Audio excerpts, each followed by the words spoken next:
عليكم. الله يرزقكم يا أخي، الله يبارك فيكم إن شاء الله. እሺ ይሰማል? ይሰማል። ኡስታዝ ቀጥል። ጊፍት ያላችሁ ሰዎች ጊፍት እየሰጣችሁ እሺ። ኡስታዝ ቀጥል። ያው ማውራት ስትጀምር ስለምታቆም እሱ። እሺ ችግር የለም።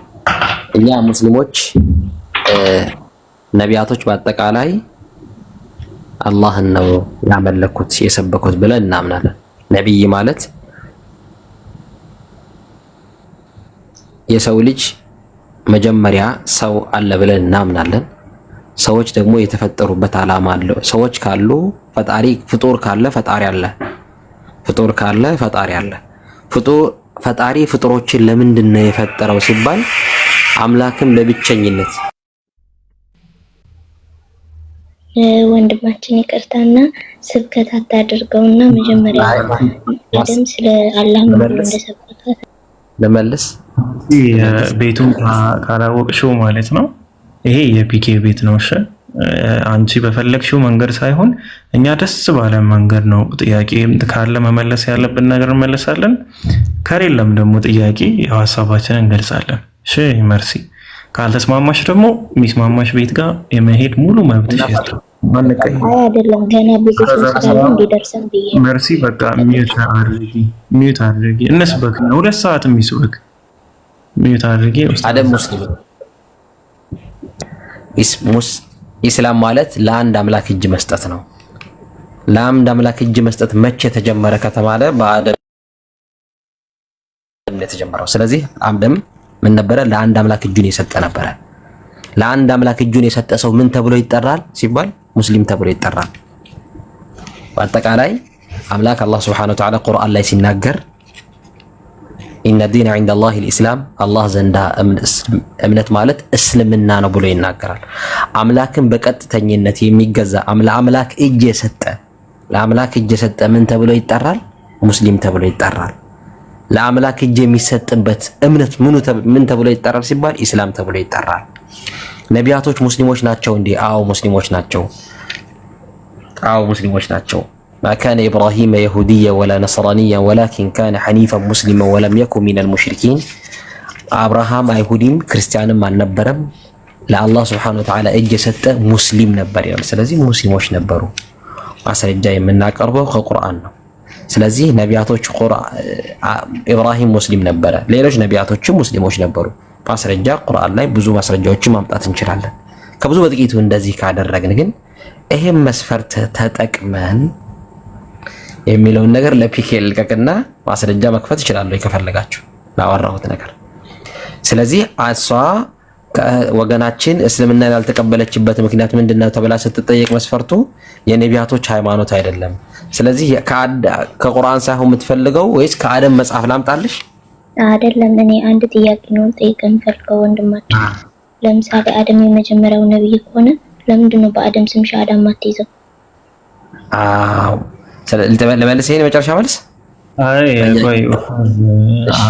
ኡስታዝ እንደዛ አይደለም፣ ቤታችን እንደዛ አይደለም። መልሲ የቀድሞ ሐሳብሽ ተመልሶልሽ ከሆነ ወደ ቀጣይ ሐሳብ እናልፋለን።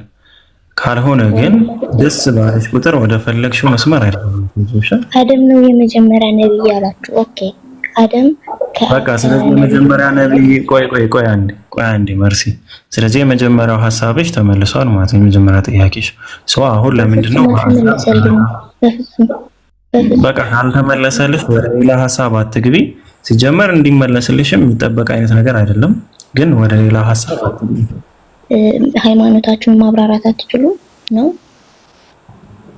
ፒኬኔ ጋር ታወራ። እሺ እንደዛ አይነት ሰው ማስተናገድ አንችልም። መጀመሪያ ቤቱን ተረዱትና ከዛ በኋላ መቀጠል ትችላላችሁ። ኡስታዝ አቡ ሙአዊያ መቀጠል ትችላለሽ።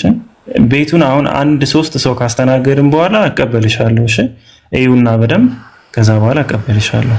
ሂጂ ወይ ደግሞ ሌላ ቤት ሄደሽ ሃይማኖታቸውን መስበክ አይችሉም ሙስሊሞች ብለሽ ደግሞ ማውራት መብት አለሽ፣ ትችያለሽ።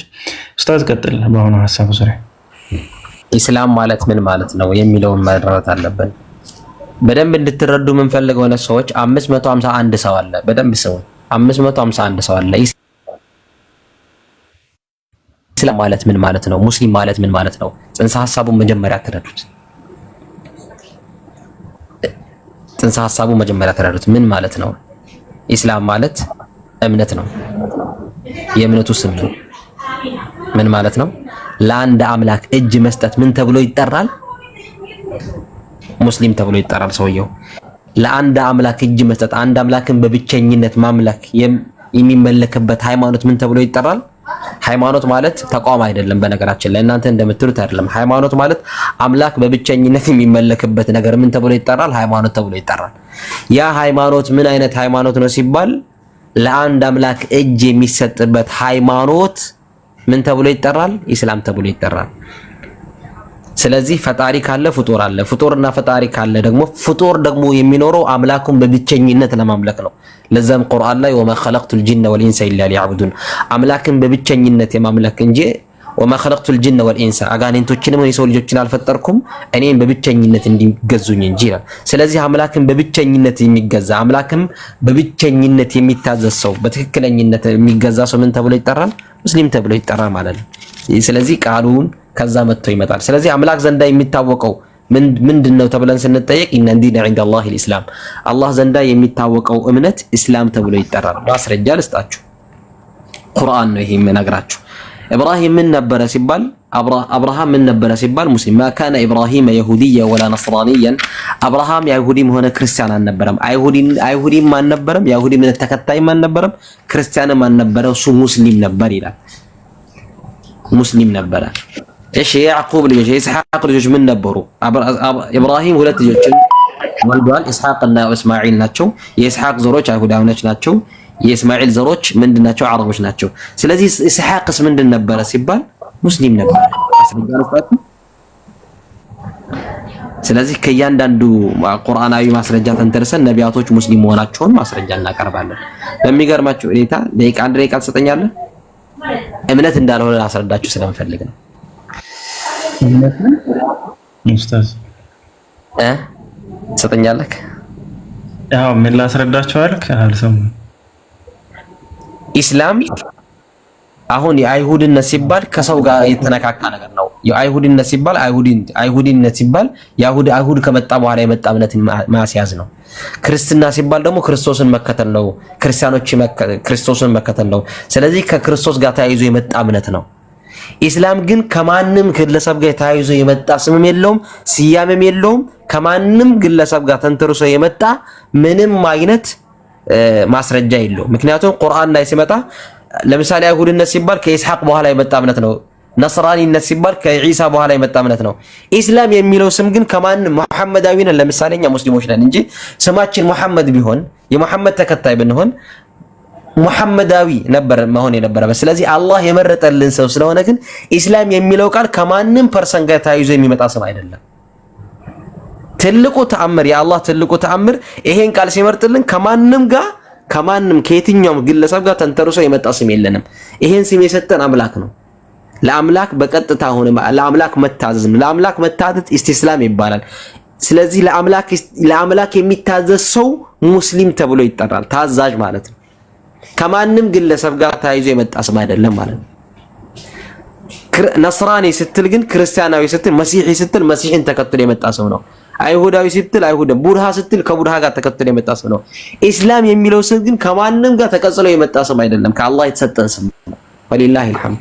ለዚህም ነው ያዕቁብ ሲናገር ከኔ በኋላ ምን ታመልካላችሁ ብሎ ሲናገር ነዕቡዱ ኢላሀከ ወኢላሀ አባኢከ ኢስማዒለ ወኢስሐቀ ወያዕቁበ ወነሕኑ ለሁ ሙስሊሚን ነቢት ወነሕኑ ለሁ ሙስሊሚን ለሱ እጅ እንድንሰጥ ሙስሊሚን የሚለውን ቃል እንጠቀመውና አልሐምዱሊላህ ፈሊላሂል ሐምድ። ይሄን ለማስረዳት ነው። ቴንክ ዩ አመሰግናለሁ። ጀዛኩም ላሁ ኸይራን ኡስታዝ። ከታች ሎጎስ ወይ ማለት ከሊመቱ የምትባለው ልጅ አሳዘንከኝ ብዙ ስትጽፍና ሜቢ ቤት ተሳስተሃል ብዬ ስላሰብኩ እስቲ ወደ ጎረቤት ቤት ሂድ እና እዛ ጻፍ ማለት ነው። የማይመለከት ቤት ውስጥ እየጻፍክ ነው። እሺ ጆሽ ዌልካም ብያለሁ። እንዴት ነህ ጆሽ? ሰላም ነው? ጊፍት ያላችሁ አለን? አልሐምዱሊላህ ርዕሳችንን ልክ እንደምታየው ለምን አልሰለምክም የሚል ርዕስ ነው። ጥያቄ አትጠይቅም፣ ልትጠይቅ አልገባህም። ስለዚህ ያልሰለምክበትን ምክንያት ብቻ ባጭሩ ታስቀምጣለህ ማለት ነው። አንድ ምክንያት፣ ብዙ ምክንያት ይኖርሃል። ከነዛ ውስጥ አንድ ምክንያት ብቻ ማስቀመጥ ትችላለህ። አንተ በምታስቀምጠው ምክንያት ዙሪያ እናወራለን ማለት ነው። የወዲ ወዳችንን እንጫወታለን እኛ። እሺ معلش اقرا قران ابن محمد እሺ ጆሽ፣ ስለዚህ አንድ ምክንያት አስቀምጥ። ያው እንደ መስፈርት እንወስደዋለን፣ ያንን እንደ አንተ መስፈርት እንወስድልሃለን። ቀጥል። ለምን አልሰለምክም ጆሽ? ኦኬ እሺ፣ አመሰግናለሁ። ድምጼ ይሰማል? يقرا قران كريم يا እያወራሽ ነው ያስሚን? አይ ቀጥል። አቡኪ ወይም አንዳቸው አረብኛ የምትችሉ ምን እያወራች እንደሆነ ስለማላቅ እንትን ብሉላት። አቡኪ خير السلام عليكم ورحمة الله وبركاته يا جماعة السلام ورحمة الله وبركاته አይ ሚዩት ናት እንትን ካነሳች ኢንሻአላህ እናወራታለን። አይ ኖርማሊ ሚዩት መሆኗን ስላላወቀች ይመስለኛል። ጊፍት ስጧትና ኢንሻአላህ እናንተ ጊፍት ስጧት። እንትና ፒኬ ይቀጥል። መርሃባ። እሺ አቡኪ ትንሽ ቆይተ ከሁላችሁ አንድ ሰው መድረኩን ይረከበኛል ኢንሻአላህ። እሺ ጆስ ሐሳብህን አንድ ፖይንትን አስቀምጥ። ዝም ካልክ ያው እንግዳችን ታወራለች። ስለዚህ ሐሳብህን ግለጽ። እሺ ያው ብዙ ምክንያቶች አሉ። አሁን እንዳልከው ብዙ ምክንያቶች ይኖሩኛል። ከዛ ውስጥ ግን አጠር አድርጌ አንድ ሁለት ምክንያቶችን ላስቀምጥና ለምን አልሰለምኩም ወይም ለምን አልሰለምኩም እኔ ለምለውም መስፈርት ያው እሱን ጥያቄ ምክንያቴን ሳስቀምጥልህ ለምን ክርስቲያን ሆንኩ የሚል መሳቢን ስለማስቀምጥልህ ተረጋግተህ ሰምተህ ከዛ በኋላ የምታወራውን ነገር ታወራለህ። አይ አንፈልግም። ለምን ክርስቲያን እንደሆንክ ቀጣይ ያው ከታች አለ ርዕሱ ካየኸው ለምን ክርስቲያን ሆንክ የሚል እሱም የሰማው ነው ጆሽ። እሱም ያስቀመጥከውን ነገር ማየት ትችላለህ። ለምን አልሰለምክም፣ ከዛ ደግሞ ለምን ክርስቲያን ሆንክ የሚል ሐሳብ ስላስቀመጥክ ሁለቱንም ባንድ ላይ አስቀምጬ ለምን እንዳልሰለምክ መጀመሪያ ለምን እንዳልሰለምክ አንድ ፖይንት አንሳና ከዛ በኋላ ደግሞ ያንን ካወራንበት በኋላ ለምን ክርስቲያን እንደሆንክ ደግሞ እንደዚሁ አንድ ነጥብ ታነሳለህ። ተግባባን ጆሽ? ኦኬ እሺ፣ ችግር የለውም። አሪፍ ጥሩ። ለምን እንዳልሰለምክ ቀጥል። አንድ ፖይንት። ኦኬ እሺ እሺ። በመጀመሪያ ደረጃ ያው እኔ ክርስቲያን ነኝ እና ክርስቲያን የሆንኩበት ምክንያት አለኝና ግን ሙስሊም አልሆንኩት ለምን እንደሆነ አንዳንድ ነገሮችን ላስቀምጥ። በመጀመሪያ ሙስሊም ማለት ቅድም ሲታበሩ ነበር። መጀመሪያም እንደማውቀው ሙስሊም ማለት ለአላህ መገዛት ነው። ለአላህ መገዛት እንደሆነ አውቃለሁ።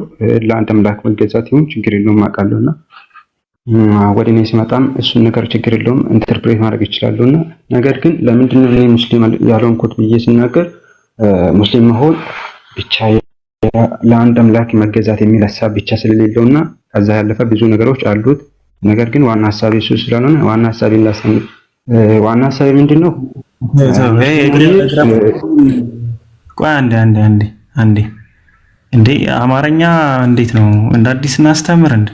እግረ መንገዴን እነዚህ እንዳስሸ ስጨርስ ከዛ በኋላ ወደ እንትኑ ገባለሁ አይነት ነገር እንደዚህ አይነት አካሄድ የለም። የጠየቁ አጭርና ጆሽ ሚዩት አልነበረም። እሺ ይቅርታ። ቀላልና አጭር ጥያቄ የጠየቁ አንድ ምክንያት ብቻ ነው የምታስቀምጥ። ስለዚህ ያስቀመጥከው ምክንያት አለ።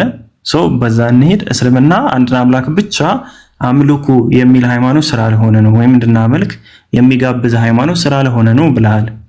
ይሄ ነው ዋና ሐሳቤ። እሱ አይደለም እኔ ላወራልህ የፈለኩትን ላወራ ብዬ ነው። ዋና ሐሳብህ ብቻ አውራ፣ እግረ መንገድህን አታውራ። በቃ ዋና ሐሳብህን ብቻ ቀጥ ብለህ ገባበት። እሺ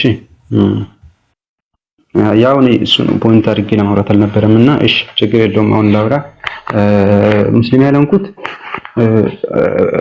ሙስሊም ሆኜ እስልምናን ሃይማኖት ተከትዬ ወይም እስልምና የሚለውን ሐሳብ ተከትዬ ከሞት በኋላ ላለኝ ህይወት ዋስትናዬ አሳማኝ ስላልሆነኝና ደግሞ የራሱ ሃይማኖት ነው ብዬ ሲከተለው የማገኛቸው ትርፎች ወይም ደግሞ ለኔ የማገኛቸው መንፈሳዊ ህይወቴ ላይ የሚፈጥርብኝ ጫና ይሄ ደግሞ መንፈሳዊ ህይወቴ ላይ ፈጣሪ ኧረ በፈጠረ ጆሽ እንዴ ኧረ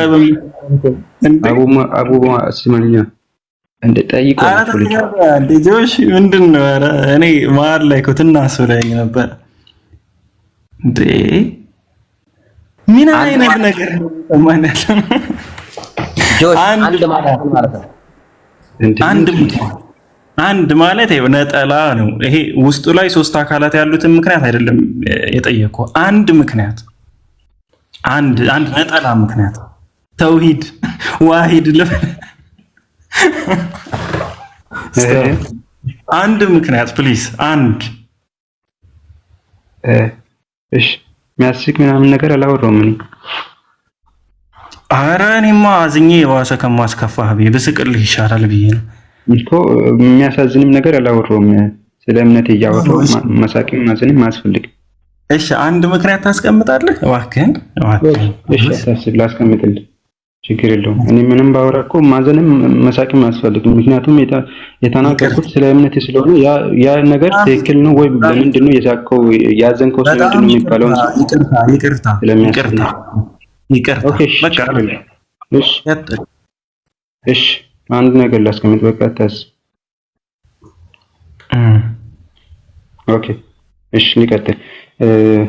እሺ እኔ ያን ነገር ለማውራት የጀመርኩት በመጀመሪያ ሙሐመድ በቁርአንም በሐዲሶችም ላይ ከሞተ በኋላ ምን እንደሚገጥመው አልተናገረም። ስለዚህ አላውቅም እያለ ይናገር ነበር። ጌታ ሆይ አንተ ብለህ በመጀመሪያ ብለህ ትጀምራለህ። እሺ ስለዚህ ምክንያቱን እኔ ላሳጥረህ የሙስሊሞች ነብይ መሐመድ ሰለላሁ ዐለይሂ ወሰለም ከሞት በኋላ ወዴት እንደሚሄዱ አያውቁም። ስለማያውቁ ወዴት እንደሚሄዱ ስለማያውቁ ስለዚህ እስልምናን ልቀበል አልቻልኩም በሚለው ላሳጥርልህ ጆሽ።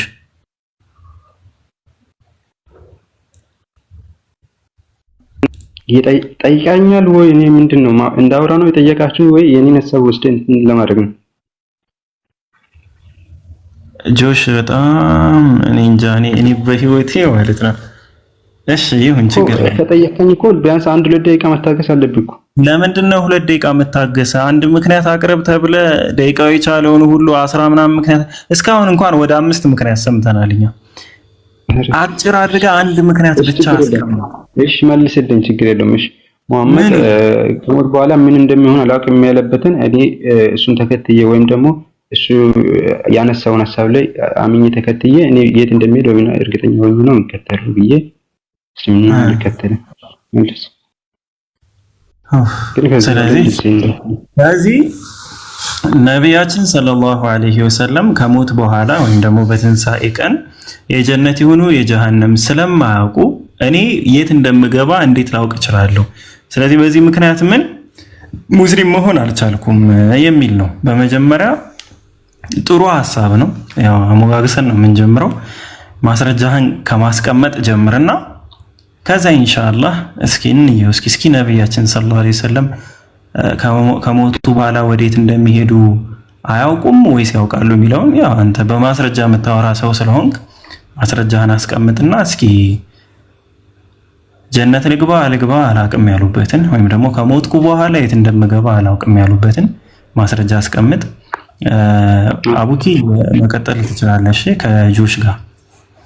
ኦኬ እሺ ጀዛከላ። እሺ ጆሽ ሰላም ነህ አይደለ? እግዚአብሔር ይመስገን አለሁልህ። አልሐምዱሊላህ። እስቲ እንመልከተው። የሚገርም ነገር ነውና እንመልከተው። ጥሩ ይሆናል ለኛም ለአንተም የሚገርም ነው። ኦኬ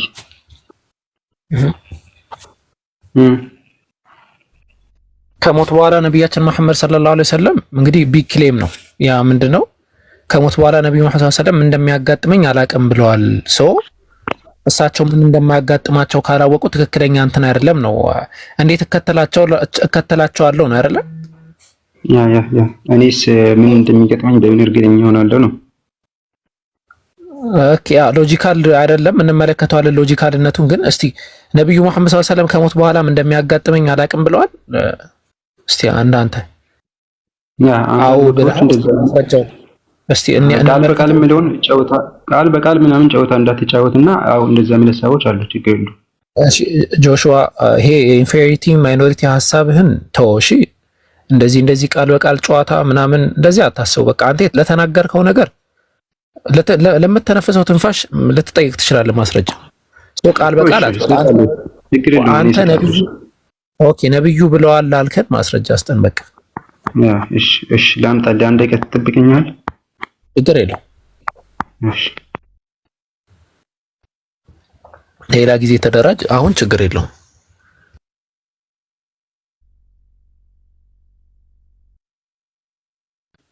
እስከዛ ሀሳብ ካለ ፒክ ይቀጥሉ።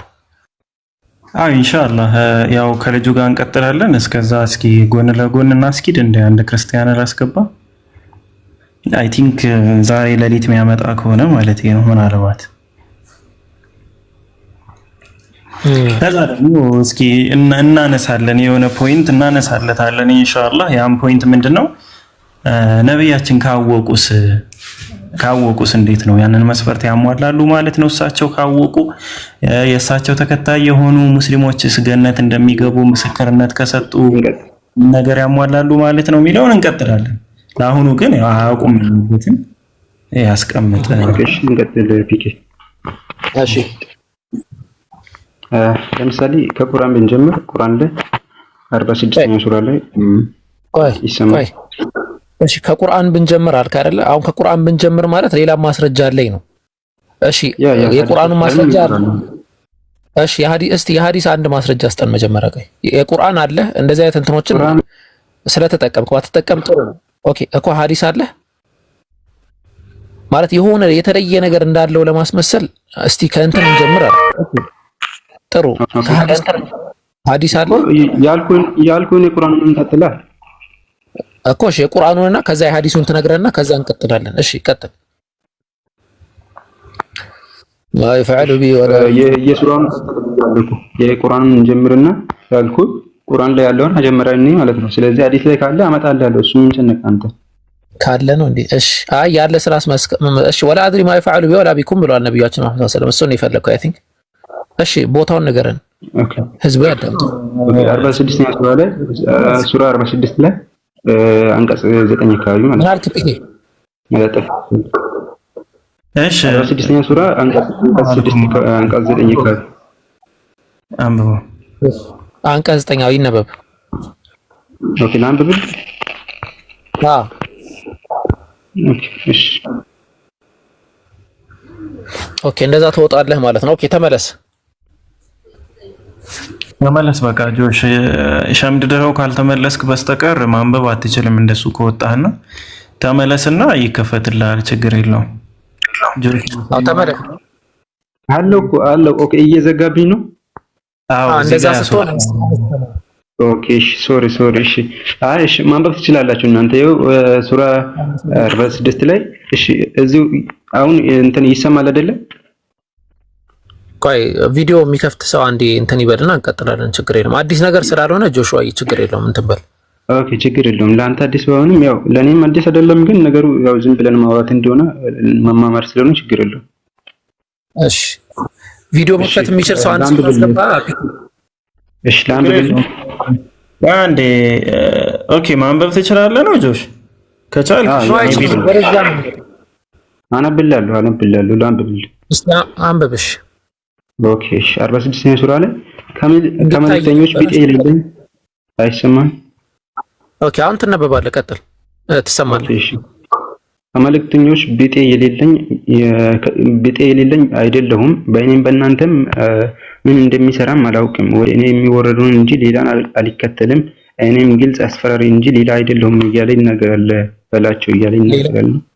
አዎ እሺ አላህ Subhanahu Wa Ta'ala ምን በላቸው አለው? በእኔም በእናንተ ምን እንደሚሰራ ምንድነው አይታወቅም ያለው? ምን እንደሚደረግ ምን እንደሚሰራ አላውቅም በላቸው ነው የሚለው አይደል? እሺ ምንድነው አሁን ይሄ አንተ አሁን ያልከን ነገ ነብዩ መሐመድ ሰለላሁ ዐለይሂ ወሰለም ጀነት ይገባሉ ወይስ አይገቡ የሚለውን አያውቁም ነው። እዚህ ጋር ደግሞ የሚናገረው በእኔም በእናንተ ምን እንደሚሰራ አላውቅም ነው የሚለው። እሺ አንድ ሐዲስ መቼም ቢሆን የትም እንደሚያስገቡ እና ደግሞ በሱ ለምን እንደሚደረግ ጆሹዋ ቆይ አንዴ ሐዲስ ቁርአን መክፈት የሚችል አንድ ሰው አንዴ ይግባ።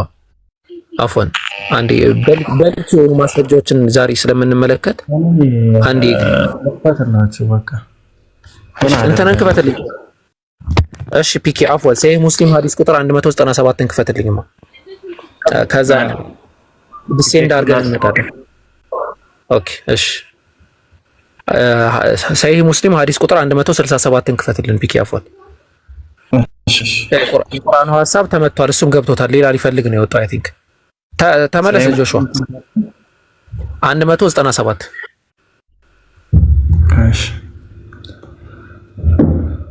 ጆሹዋ ተመለስ እባክህ። እኔ ሐዲሱን ላነብልህ እችላለሁ። እሺ እኔም እንትን አስተውሷል ያው እንድናየው ብዬ ነው እንጂ በሐሳብ ደረጃ እሱም ሌሎችም እንዲያዩት ብዬ ነው። ጆሹዋ አለ እባክህ ተመለስ አንዴ። ጌታ ሰው 197 አቡበከር ከዛ በፊት ሐዲስ ከማንበብ በፊት እሺ ኡስታዝ ይሄን ሐዲስ ከማንበብ በፊት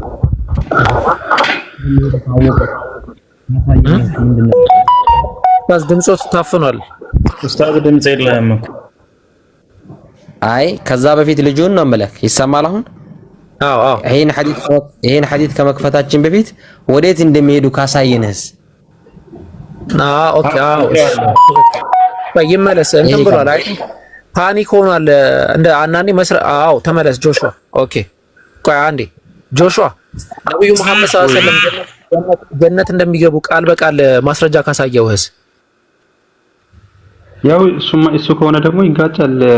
የትኛውን እውነቱን እንደሆነ አንበብና ቃል ቆይ ወደዛ እንመጣለን። ነብዩ መሐመድ ሰለላሁ ዐለይሂ ወሰለም ጀነት እንደሚገቡ ቀጥታ ካሳየውስ? ቢታሳይም ያው አንዱን እንትን ታገላለህ፣ ችግር የለውም። አቡኪ እኔ በጆሽ መግባት እሱ ካልገባ እኔ በጆሽ ካልገባ እኔ ድብደባለሁ ብዬ እንትን የሚጠራጠረውን ነገር ያው አንዴ ጆሽ ሚዩት አድርግ። በጆሽ ሐሳብ እኔ ስለምስማማ ምንድነው ይሄንን ካመጣችሁ ከዚህኛው አንቀጽ ጋር ይጋጫል የሚል ሐሳብ ነው ያነሳ። ስለዚህ በመጀመሪያ እስኪ እሱ እኔ ጀነት ልግባ ጀሃነም ልግባ ወይም ደግሞ ጀነት እንደምገባ አላውቅም ያሉበትን ማስረጃ ብሎ ያመጣዋል። የምር ጀነት እንደምገባ አላውቅም ነው ወይ ያሉት እዛ ላይ የሚለውን ነገር እናውራና ሐዲስ ያለውንም ያመጣል፣ ቁርአን ያለውንም ያመጣል። እንደዛ እንዳልሆነ ከተረዳ በኋላ መስፈርቱን ካሟሉስ ምንድነው ይቀበላል አይቀበላቸውም የሚለውን ነገር እናወራበታለን። አይሻልም? አቡኪ አዎ ይቻላል። ትክክል መርሃባ። እሺ ወደ አንተ ሐሳብ ደመለስና እዚህ ጋር አውሩ ኢንሻአላህ። እሺ እኮ ነብዩ መሐመድ ሰለላሁ ዐለይሂ ወሰለም ጀነት አይገቡም የሚል አለ አይደለ? ማስረጃ ጆሹዋ አለ ማስረጃ ጀነት እንደማይገቡ የሚናገር ምን እንደሚሆንበት እኮ አላውቅም ብሎ እንዲነግረው ወደዛ እንመጣለን። ጀነት እንደማይገቡ የሚናገር ማስረጃ አለ ወይ? ነገርኩ እኮ እሱ ጀነት አይደለም በሁሉም ነገር ላይ ሆኖ ይሄ ነገር የሚሰራው እንጂ ያው ጀነት እንደማይገቡ የሚናገር ማስረጃ አለ ወይ? ጀነት እንደማይገቡ እኮ ነው አሁን ያመጣሁልህ ማስረጃ እንዴ። ኦኬ በቃ ወደ አሁኑ ማስረጃ እንምጣ። እሺ ነብያችን መሐመድ ሰለላሁ ዐለይሂ ወሰለም በእኔም በእናንተ የሚፈጠረውን አላቅም ሲሉ በእኔም በእናንተ የሚፈጠረውን አላቅም ያሉት ስለ ጀነትና ስለ ጀሃነም ነው። በቃ የትኛውንም ነገር በሱ ምን እንደሚፈጠር ምንም አያውቅም ማለት ነው። ኦኬ በየትኛውም ነገር ምን በሳቸው እንደሚፈጠር አያውቁም ብለው ከየት ነው ያገኘኸው? እኮ እንደዛ ነው እንጂ የሆነ ነገሩን ብቻ ለይቶ አይደለም ያወራ። በየትኛውም ነገር ይላል። በእኔም በእናንተም በቃ ያው በእኔም በእናንተም ብሎ የሆነ ነገር ስፔሲፊክ አላደረገምና ያው ሁሉንም ነገር ወክሎ እንደሚያወራ ነው የምናውቀው እንጂ እንደዛ ካልክ ደግሞ ስለምን እያወራ እንደሆነ ወይም ደግሞ አሁን ለምሳሌ በምድር ላይ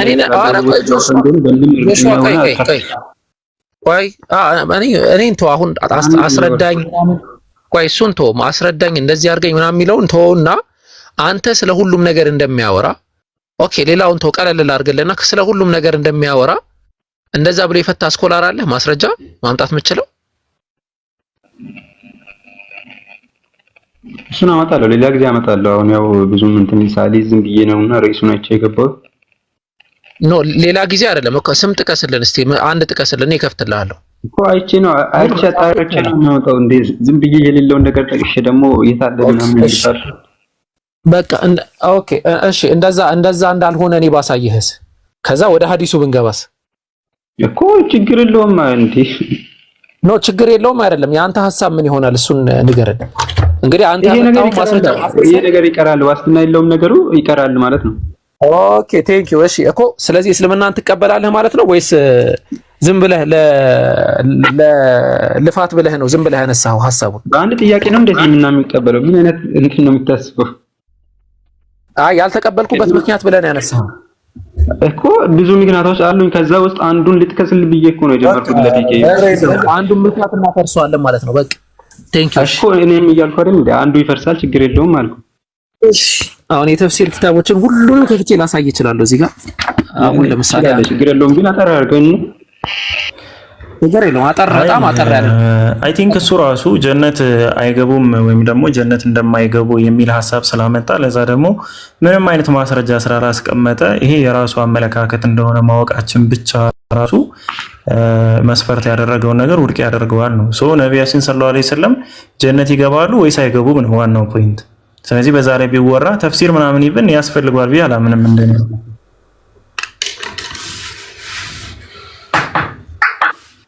እሺ ጆሹዋ ተመለስ። በጣም ነው ዱብዳ የሆነበት ፒኪ፣ ለምን እንደሆነ አልገባኝም፣ ግን ዱብዳ ሆኖበታል። በጣም አልጠበቀውም ይመስለኛል። ተመለስ። እሺ ጆሹዋ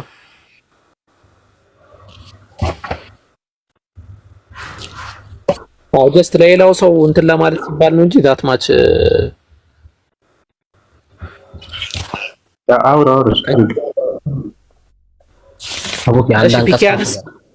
አንድ አንቀጽ ከፍ በልና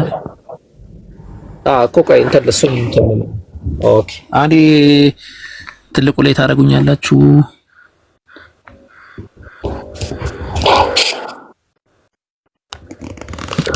እሺ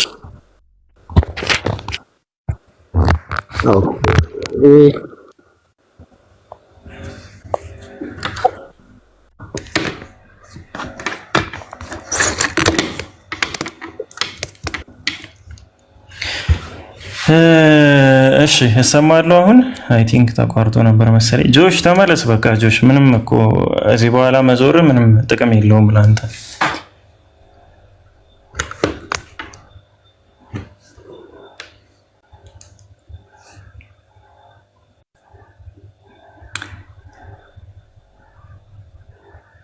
እንዴ ፒኬ ጆይን አለ ሲል አላየሁም ከታች። ኧረ እኔ ሆስቱ ነኝ አለው። ሰላም አለይኩም ነገሩልኝ። ወአለይኩም ሰላም ወራህመቱላሂ ወበረካቱ። አለ ማብራት አልጠፋም ባለ አብሽር። አይ አንድ ነገር ለማውራት ያክል ማለት ነው። አቡኪ ሜቢ ሰምታችሁኝ ይሁን እርግጠኛ አይደለሁም። ቅድምም እያልኩ ነበረ። እሱ እንግዲህ ጀነት እንደማይገቡ አያውቁም ለሚለው ማስረጃ እስካላመጣ ድረስ ነቢያችን ሰለላሁ ዐለይሂ ወሰለም ጀነት እንደሚገቡ ማስረጃ ከተቀመጠ የመስፈርት መውደቁ ግዴታ ነው።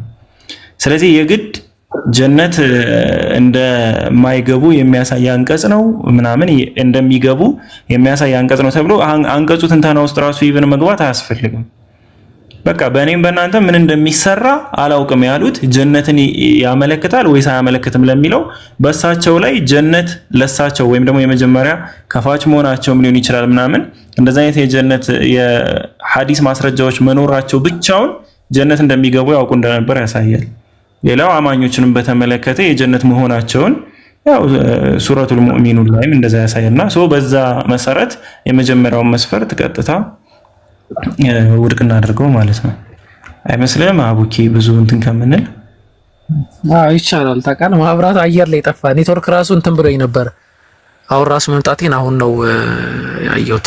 እስቲ አንድ ኤፒኬ አንድ ደቂቃ ትሰጠኛለህ? ቆይ አንድ ሰው ያስገብቼ ማውራት ፈልጋለሁ። አንድ ደቂቃ ስጡኝ። አንድ ኤፒኬ አንድ ደቂቃ እሺ አንድ ደቂቃ ፒኬ በጣም 2 ደቂቃ። እሺ 2 ደቂቃ አንዴ ጆሹዋ። እሺ አንድ ደቂቃ። እሺ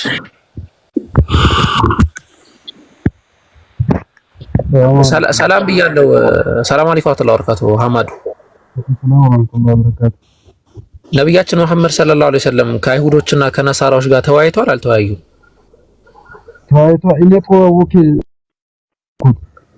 ኦኬ በቃ ጀዛከላ ቀጥሉ። በቃ ፒክ ጨርሻለሁ። አይ ሌላ ሰዓት ለመሳት አቡኪ 30 ሰከንድ መስተካከል ስላለበት ነው። ታች ኮሜንት ሲጽፍ ስላየው ሌላ ስዕል ነው ሰው ላይ የሚስለውና ከዛ አንፃር መስተካከል ስላለበት ነው። ያው ራሱ አስተካክሎታል። ቀጥሉ ኢንሻአላህ። መርሃባ። ያው ከመልካም ነገር አንፃር እንደሆነም ነው እኔ የምረዳውም የተረዳሁትም። አብሽር ሐማድ ወንድማችን። ጆሽ የት ነው የምትሄደው? አቡ በእናትህ ወይ በቃ አንተ ሂድ ወይ ተመልሰህ አውራ ወይም ደግሞ በቃ አትውጣ። አንቀጹ እናወራና ወደ ራሱ እንግባለን አይሻልም? ወደ ሐዲሱ አቡ ኪታብ ሲሆን እስከምትፈልገን ይላውራ ተጠራል። የምን ፍለጋ ኡስታዝ? ማብራት ጠፍቶብኝ እኮ ነው እስኪመጣ ማለት ነው። እሺ ቀጥል ኢንሻአላህ። ሰዓት ለምን እንገላለን? ያው አንድ ደቂቃ ጨርሰን ወደ ሌላ ርዕስ እንድንገባ ነው። እከለ ሀይቢ ኡስታዝ ቀጥል። አጠር አድርገን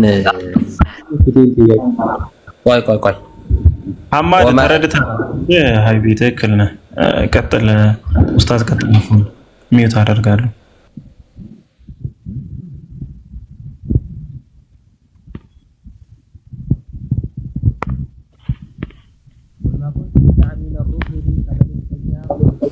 ተመለስ ኡስታዝ በጣም ተሸውር።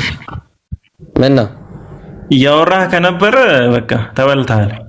ኧረ አላወራም ነው። የሆነ ድምጽ እየተሰማኝ ነበር። ቀጥል። እሺ ሌሎችም ይማሩበታል ብዬ ስለማስብ ነው። በጣም ብዙ ጊዜ እንደዚህ አይነት ጥያቄዎች ይጠይቃሉና ምንድነው አንቀጹ የሚለው? ቁል ማ ኩንቱ ቢድዐን ሚነ ሩሱሊ ከመልእክተኛ ቢጤ የሌለኝ አይደለሁም። ከኔ በስተፊት መልእክተኞች ሲመጡ የነበርኩ ነው ሲልክ የነበረ አምላክ ነው ያለኝ። ከዛ በፊት ያለውን አንቀጽ ብታነቡ ቀጥፋል እያሉ ሲናገሩ የነበሩ ሰዎች ነበሩ፣ በጊዜው ቁረይሾች ማለት ነው። የቁረይሽ ማህበረሰቦች ነብዩ ሰለላሁ ዐለይሂ ወሰለም በዛ መልኩ ሲተረጉም ነበር። ከመልእክተኞችም ቢጤ የሌለኝ አይደለሁም። ቁል ማ ኩንቱ ቢድዐን ሚነ ሩሱሊ ከመልእክተኛ ቢጤ የሌለኝ አይደለሁም ይልና ወማ አድሪ ማ ይፍዐሉ ቢ ወላ ቢኩም በእናንተና በኔ ምን እንደሚከሰት አላቅም አሉ።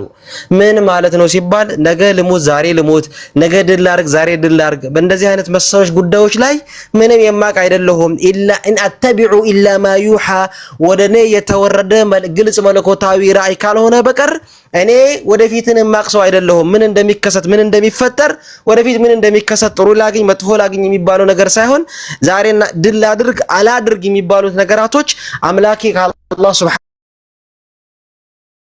ወተዓላ አይደለሁም። ከራሴ ተንስቼ የምናገሩት ነገራቶች ሰው ነኝና እንደ ሰው ልሳሳት እችላለሁ ነው። ግን እዚህ ጋር ኢን አተቢዑ ኢላ ማ ዩሃ አለይ ወደ እናንተ ይዤ የምመጣው ግን መለኮታዊ መገለጥ ነው። መለኮታዊ መገለጥ ካልሆነ በቀር ወደ እናንተ ይዤ የምመጣው ከራሴ አንዳች ነገር የለም። ምክንያቱም አላህ ከዛ በፊት ምን ብሏል? ወማ ينطق عن الهوى إن هو إلا وحي يوحى ከልቦና የሚናገር መልእክተኛ አይደለም የተወረደለትን የመልእክተኝነቱ የተወረደለትን መለኮታዊ መገለጥ ካልሆነ በቀር እንጂ ገሌ እንዲህ ነው ብሎ ለመናገር አምላካዊ መለኮታዊ ቃል ወደ እኔ እስካልመጣ ድረስ እንዲህ ነው ብዬ መናገር አልችልም። ምክንያቱም የወደፊቱን የሚያውቀው አምላክ ብቻ ነው። ማንም ሰው ስለ ነገ መናገር አይችልም። ስለ ነገ ዕውቀት ያለው ማን ነው? አምላክ ብቻ ነው። ስለዚህ ከዛ አንፃር ነው ስለ አምላክ ዕውቀት ነው። ከዚህ የተወረደለትን ነገር ግን በመለኮታዊ መገለጥ ከመጣለት የወደፊትም ይናገራል። ለዚህም ነው መለኮታዊ መገለጥ ወደፊት ስለሚመጣለትና እንደመጣለት ስለሚያቅ ለዛም ነው ነብዩ አለይሂ ሰላቱ ወሰላም ከሞት በኋላ የት እንደገቡ የሚያውቁት ያልተገለጠላቸውንና የተነገራቸውን ነገር ያውቃሉ። ካልተገለጠ ካልተነገራቸው ግን ያውቁም። ስለዚህ የተነገረላቸውን መገለጣዊ መገለጥ ያውቃሉ ማለት ወላ ቢኩም ማለት በእኔና በእናንተ ምን እንደሚፈጠር አላውቅም ማለት ገይብ ነው። ምን እንደሚፈጠር አላውቅም፣ ነገር ግን ምን እንደሚፈጠር የማውቀው መለኮታዊ መገለጥ ሲነገረኝ ነው። ኢን አተቢዑ ኢላ ማ ዩሃ አለይ በኔ ላይ ኢን አተቢዑ ከተላለሁኝ ኢላ ማ ዩሃ አለይ ወደ እኔ የተወረደው መለኮታዊ መገለጥ ተከትዬ ነው የምነግራችሁ ያላቸው ነው። ማንን? እነዛ ቁረይሾችን ትናንትና ድል አድርገሃል ዛሬ አላደረክም እንዲሆንክ ብለው ስለወደፊት የሚያው ያወሩት መልእክተኞቹን ስለ ቁረይሽ ማህበረሰቦች እያወራ ነው እየቀጠፍኩ ነው ብሎ ሲናገሩ ስለነበሩ ቀጥፍ አይደለም የተነገረኝን ነገር ነው መነግራችሁ ያላቸው የተነገረኝን ነገር ካልሆነ ምናገረው ነገር የለኝም ብሎ እየነገረ ነው ስለዚህ የት እንደሚገባና ሳይያሁን አጠራው ግን ፒኬ ኡስታዝ ቀጥል ጆሽ ፖዝ አትሁን እኔ ከዚህ በኋላ ትወርዳለህ ማለት ነው አሉ ስለዚህ ወደፊትን የሚያውቀው ከአምላክ በቀር ማንም የለም ካልተነገረው በቀር ስለዚህ በዛ መልኩ ነው አላቅም የሚሉትና ወዴት እንደሚገቡ ግን የተነገረበትን በመለኮታዊ መገለጥ የተነገረበትን እናሳይ እንዴ ይሄን አሁን በራስ መንገድ ነው የተረጎምከው ተፍሲሮች ላይ ምንድነው የሚለው እንደዛ አጣበሪ እኔ ተፍሲር ነው የከፈትኩልህ ወንድሜ በአማርኛ ተረጎምኩልህ አረበኛ ነው ተረጎምኩልህ አንብብልህ ተርጉም ችግር የለም ይታያል አይደል ይሄው በቃ ያው ይሄ አሁን ተፍሲር ነው በአንድ እጄ ማብራት ስለያዝኩኝ ነው ኡስታዝ ያንብቡት ወቃለት ጀማዓቱን የሚለው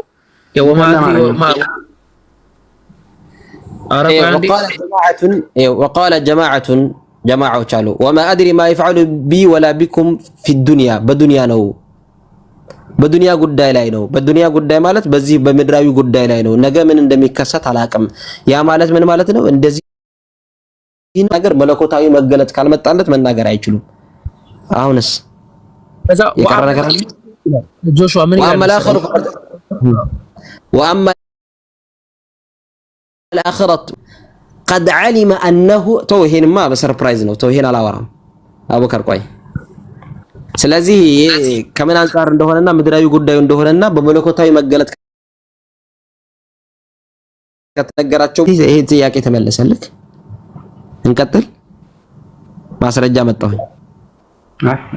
የኛው ሱራ እንትን ልትሉች ይችላልላችሁ ግን እኔ አረበኛውን ስለማላውቀው አረበኛ አንተ በራስ ማን በመናቀለን አማርኛ ተርጉም አንዴ ጆሽ በጣም ጥሩ አይ ምን አልክ መሰለህ አንዴ ወንድሜ ቆይ መጀመሪያ ምን አልክ አስረዳሁኝ አንድ ደቂቃ ከራሴ ወስጄ አይ ከራስህ ነው እንጂ ከራስህ አይደለም አልከ ይሄው ያመጣሁትን አረበኛ ማነበብኩኝና ተረጎምኩልህ ማስረጃ ከፍቼ ስለዚህ ማስረጃ ከፍቼም አሁን ምን አልከኝ አረበኛ አላውቅም አልከኝ በአማርኛ ተረጎምኩልህ እኮ የት ትሄዳለህ እሱ እኮ ችግር የለውም እኔ አረበኛ ምናምን እንትን እያልኩ ሳይሆን ያው አረበኛ ላይ ምን እንደሚል ስለዚህ በዱንያ ነው አሁን የተናገርኩትን ነገር ማስረጃ ከፍቼ አሳየሁኝ አይደል መቀበል አረበኛውን ማላሽ ስለሆነ ያው ምን እንደሚል ራሱ ስለማላውቀው ያው ምን እንዳሳየ ስለዚህ ምን እንደሚል እኔ ተርጉም ያሳየው እሺ እኮ ተርጉሙን ካላወቁኝ አንተ ትክክል አይደለም ብዬ በምን አውቃለሁ እንዴ አሁንም እኮ ተርጉሜን አሳየው ትክክል አይደለም ነው ለማለት እኮ እኔ የመለስክልኝ ነው እኔ እየጠየቀኝ ስለዚህ ትክክል አይደለም ሱራ ላይ በአንድ አንቀጽ ላይ ብቻ እንትና አይደለም ችግር የለውምና እና እኔ ብዙ እዚህ ጋር እንተማመና የት እንደሚሄዱ ግን ንገር አንተ ምንም አላመጣም ኦይ የት እንደሚሄዱ ንገር ችግር የለም ብዙ ማስረጃዎች አሉኝ ችግር የለውም ሳይሆን ችግር አለ ወንድሜ ቆይ ችግር አለ አሁን ምንድን ያልከው መጀመሪያ ጀነት እንደሚገቡ አላቅም ጀነት እንደሚገቡም እንደማይገቡ ዋስትና የላቸውም አያውቁም አልክ ማስረጃ መጣንልህ ማስረጃ ልናመጣልን ስለዚህ ካመጣንስ በኋላ ምንድነው የት እንደሚገቡ ካሳየንህስ ትርጉም አሁን አመጣልኝ ተፍሲር አምጣልከኝ አመጣንልህ አንተ በራስህ መተርጎም ትችላለህ አይ አንተን የሚደግፍህ ስኮላር አለ እንዴ አለ የለኝም አልክ አላቅም አልክ እሺ የለም እኛና አስረዳነ ከዛስ እኔ አረበኛ ስለማላቅ ነው አረበኛ ስለማታውቅ ሆነ አረበኛ እኔ ተረጎምኩ አስረዳው እሺ ከዛስ አሁን ምንድነው የሚጠበቅብህ ምክንያት የሚባል ነገር እናሳጣለን እሺ ቀጥለን የት እንደሚገቡ ላሳይ ቀጥል የት እንደሚገቡ ምን ታሳይ ሌላ አለኝ ያለው ቆይ ሌላ አለኝ ያለው ነው ያምጣ ሌላ ማስረጃ ነብዩ ጀነት ይችላል እሺ ለምሳሌ ላመጣልህ ይችላል አንዳንድ ሐዲሶች ሐዲስ ለቀና ወደኛ እንሄድልሃለን ቀጥል ቁርአን ላይ የለህም ቁርአን ብለሃል መጀመሪያ ቁርአንን ጨርስ ብለሃል ቁርአን ላይ ሌላ ማስረጃ የለህም አይደለ እንትን አለኝ ግን እንትን ሱራዎች ምናምን ሊራሳው ይችላል እሱ ከሐዲስ ላምጣልህ ዋና መቀሰስ መጥነው ከሌለ የለኝ አለኝ አንተ አለኝ ግን ሱራዎቹን ልረሳ ቁጥሮቹን ምናምን ልረሳ ስለሚችል አሁን ከሐዲሱ ልስጥ እኔ እነግርሃለሁ ሱራውን ጆሹዋ እኔ እነግርሃለሁ እኛ ሙስሊሞች ጋር አይሰራም እንደዚህ አይነት ነገር እንደ ባይብል አይደለም አልহামዱሊላህ በጭንቅላታችን ነው ያዝነው ቁርአንን ስለዚህ ያንተ ጭንቅላት ማዘኔ ምንም አይጠቅመኝም አኮ ነገር እኔ ያወጣልሃለሁ ምን የሚል ነው የቁርአን አንቀጽ ንገረኝ እኔ ያወጣልህ ቁጥሩን ሊሳሳት ይችላልው አልኩ እኮ ከሐዲሱ ላምጣ ሐሳቡን ንገረን ሐሳቡን አወጣልሃለሁ ቁጥሩ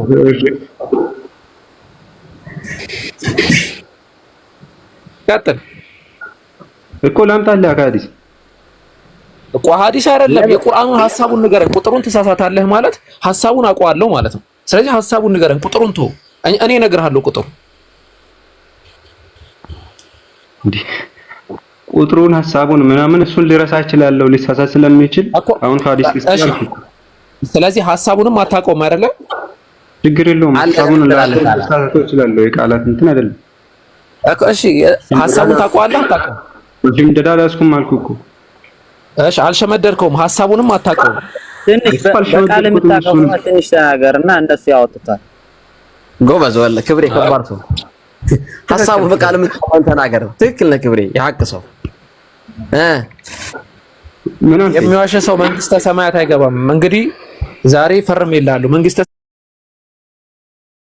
ሰማያት የሚባል ነገር አታውቅም ጭራሽ አይ ባንተ አይደለም ባንተ አይደለም ነው የምነግርህ ውሸታም ነህ አሁን ወደ ሐዲስ ግባ ቀጥል ወደ ሐዲስ እሺ ሐዲስ ላይ እንትን ሳይል ቡኻሪ እሺ ሄድን ምን ለሚለው ነው ጀነት አይገባም ወይስ ይገባል ለሚለው ነው ይገባል ለሚለው እኔ ማስረጃ እንዳመጣልህ ፈለክ እንዴ እሺ አይገባም ለሚለው ነው የምታመጣልን ምንም እንደሚሆን እንደማያውቅ ላሳይም አይደለም ኦኬ ወደፊት እንደሚከሰት እንደማያውቅ የት እንደሚገቡ እንደማያውቅ ያ ስለዚህ ጀሃነምም ጀነትም እንደሚገቡ እንደማያውቅ ነው የምታሳየን አሁን የምታመጣው ሐዲስ በእርሱ ለምን እንደሚፈጠርበት ምንም እንደማያውቅ ማለት ነው እሱን እኮ ነው ማለት ስለዚህ ያው ወደፊት እንደሚፈጠር ማለት ከሞት በኋላ ምን እንደሚፈጠርና ሐሳብያ ነው መጀመሪያ የተነሳበት ስለዚህ ምን እንደሚፈጠር እንደማያውቅ ማለት ነው ጀነት ይሁን ጀሃነም ምን እንደማያውቅ ማለት ነው አይደል አሁን የምታመጣው ሁሉም ነገር እኮ አለ ምን እንደሚፈጠርብኝ አላውቅም ካለ ጀነትና ጀሃነም ስፔሲፊካሊ አውጥቶ እኮ እየተናገረ አይደለም በሁሉም ነገር ምን እንደሚፈጠርበት አያውቅም ነው እድም ባለ እንደዛው ነው እንጂ እንዳንተ ምድራዊ ነገር ለብቻ አይደለም ቆይ በመሃል ልግባ ቆይ አንዴ ጆሹዋ ቆይ አሁን እንትን ጥሩ ሐሳብ ለምሳሌ ቆይ ወደ ጦርነት እየሄድኩኝ ስለ ጦርነት ተጠይቄ ምን እንደሚፈጠርብኝ አላውቅም ካልኩኝ ስለምን እያወራው ነው ማለት ነው በዛው አውዲ ያለው ስለ ሐሳቡ ነው በጣም ጥሩ እሺ ወደ ሐዲሱ እንግባ አሁን ኦኬ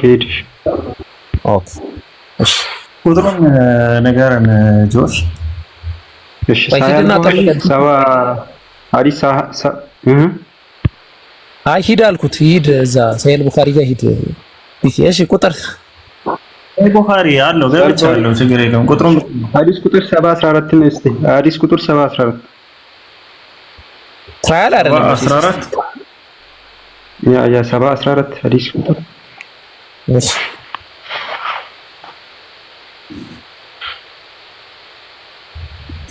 እሺ ሌሎችም ግን ወረፋ እንትን እያሉ ስለሆነ 714 ነው ያልካ ያ እሺ ኃይለ ቃል ያውጣልን ዲኬ አዎ ኦኬ በቃ እንትን ሻት ለማድረግ ከመወጣ ካሜራውን ማስተካከልላችሁና በታብሌት አዎ ኃይለ ቃሉን ያውጣል ኦኬ አዎ እያነበበ ቀላል ነው ሀደ ጊዜ ጽንሁ ቡኻሪ ነው ያልኩት ይሄ ነው አይደል እሺ አንብበው ወገንታት ኦኬ እሺ ቆይስ አይ ይሄ ቆይሽ ቁጥሩን ተሰለ መሰለኝ አይደለም ሐዲሱ እሺ ሐሳቡን ልንገርህ እሺ ይሰፋ አይደል እንደዚህ አይደለም የሆነ አጠር ያለ ሐዲስ ነውና ምን የሆነች ልጅ ይሄ ሐዲስ ሌላ ነው። እሺ ቀጥል። ይሄ ሐዲስ ሌላ ነው። ሰፋ ይላል። ይኸኛው አይደለም። ቁጥሩን ተሳስቶ ይሆናል። ኦኬ ሐሳቡን ተናገር እና ያው እንትን ሐዲስ ፒዲኤፍ ላይ የተለያየ እንትን ስለሚኖር ነው እንዴ? ቆይ ፒዲኤፍ አለኝ፣ መጽሐፉ አለኝ። በመጽሐፍ ነው። እሺ እንደዚህ ብለህማ አታመልጥም። ስናልፍህ ጭራሽ ብታበልጥ።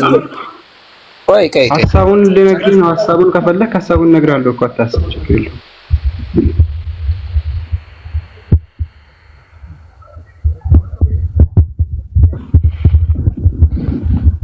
ቀጥል፣ አሁን ሐሳቡን ተናገር።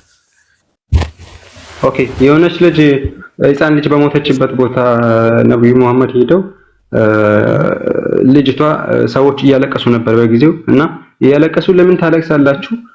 እቺ እኮ ህፃን ልጅ ስለሆነች እንትን ጀነት አይደል የጀነት ወፎች ውስጥ ነው የምትሆነው እያለች እንትን ስትናገር አይደል እንደምትሆነው ብላ አይሻ እንደዛ ብላ ተናገረች።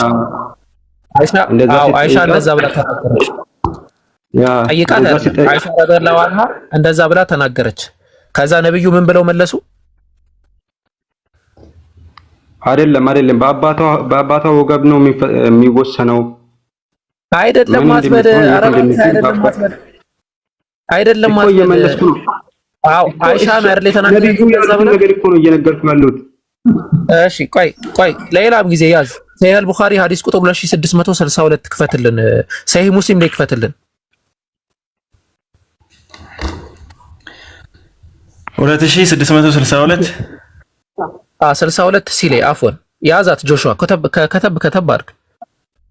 እሺ ችግር የለም። እኔ አልፈልግም። ስለማፈልግ ነው የተቸገርከው እኮ ማስረጃ ማምጣት የተቸገርከው ለዛ ታስብሽ። አሁን የሚያመጣውን እንዲያመጣ ነገርውና እንትን ያው አስከፍቼ እልሃለሁ፣ ችግር የለም። ኦኬ ያው ሐዲሱ ላይ ምናልባት ከታች ያላችሁ ምዕመናን ሙስሊሞች መጨረሻ ላይ ቤቱን ልንዘጋ ስንል ሐዲሱን እናብራራለን። አሁን ፖይንታችን ስለ ነብዩ ስለሆነ ሐዲሱን ለማብራራት አልሄድም ከይቅርታ ጋር ማለት ነው። አይ ቲንክ አካሄዱ እንደዛ ነው መሆን ያለበት። ፒኬ እንደዛ ይመስለኛል። ሐዲሱን ምናልባት ጥያቄው ምንድነው የተፈለገበት እንመጣበታለን በኋላ ላይ። እሺ እኔ አፕሊኬሽን ሰርች አድርጌዋለሁ። አይ ቲንክ ሰርች አድርጌ ስላገኘሁት ወደዛ ንግባ። አፑ ላይ አንተ ተቋርጧል የለውም። ኦኬ እሺ ይሄን ስለጥፍ ስለጥ ኢምፕላስተር አግኝቼዋለሁ። ኦንላይን ሰርች አድርጌያለሁ። እሺ ጀዛከላሽ። ያው ይሄ ሐዲስ ነው አይደለ? እስቲ አንዴ አረብኛውን ልየው። ማን አረብ ይሄ ካሜራ ምንጀለኝ። ኦኬ حدثنا ابو بكر بن ابي እሱ ነው በቃ ሐዲሱ። ኦኬ ያው እንግሊዘኛ ይከፈተልን። እሺ እና በቦ ጆሹዋ እና ነው ኃይለ ቃል ነው ታሳየን። ነብዩ እኔ ጀነት እንደምገባ አላቅም ያሉት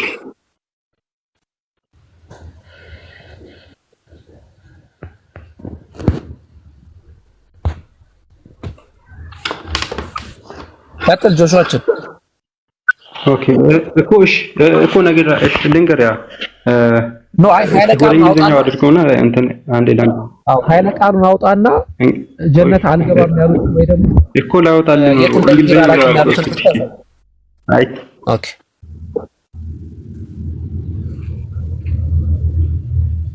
እሺ ታያቸዋለህ። አዎ ይደክመዋል እሱ። ጆሹዋ ቶሎ በል፣ በእጁ ነው ይዞ ያለው። ቶሎ በል ኃይለ ቃሉን ብቻ አውጣ አሳየን። ኦኬ እሺ ችግር የለውም። በቃ እሺ ሰውን ሁሉ ያው አላህ በአባቱ ወገብ እያለ ለገሃነም እና ለጀነት አድርጎ እንዲፈጠራቸው የሚናገር ሐሳብ ነውና ያለው መሐመድ ልጅቷ ህፃን እያለች በሞተች ጊዜ አይሻ በጠየቀችው ጊዜ የት እንደምትሄድ እሱ እንደማያውቅና እና ደግሞ የትኛውም ሰው ከሞተ በኋላ ምን እንደሚሆንም በራሱ እንደማያውቅ እሱም በዛ ውስጥ ያለ እንደመሆኑ ተናግሮ በአባቱ ወገብ እያለ አላህ ነው የሚወስደው። ፓኒክ ሞድ ይባላል። እሺ ሶስት ነገር ይጽፍልሃለሁ። እየጻፍኩኝ ነው ባይዘው ዝም ብዬ አይደለም እንትን ማናገርህ። የመጀመሪያው ነብዩ መሐመድ ሰለላሁ ዐለይሂ ወሰለም ልጅቷ ወዴት እንደምትሄድ አታውቅም ብሏል። ሁለተኛው ሁሉም ሰዎች ወዴት እንደሚሄዱ አላውቅም ብሏል። ሶስተኛ እሳቸውም እዛ ውስጥ እንዳሉ ተናግሯል። ሶስቱንም ኃይለ ቃል ከሐዲሱ አሳየኝ።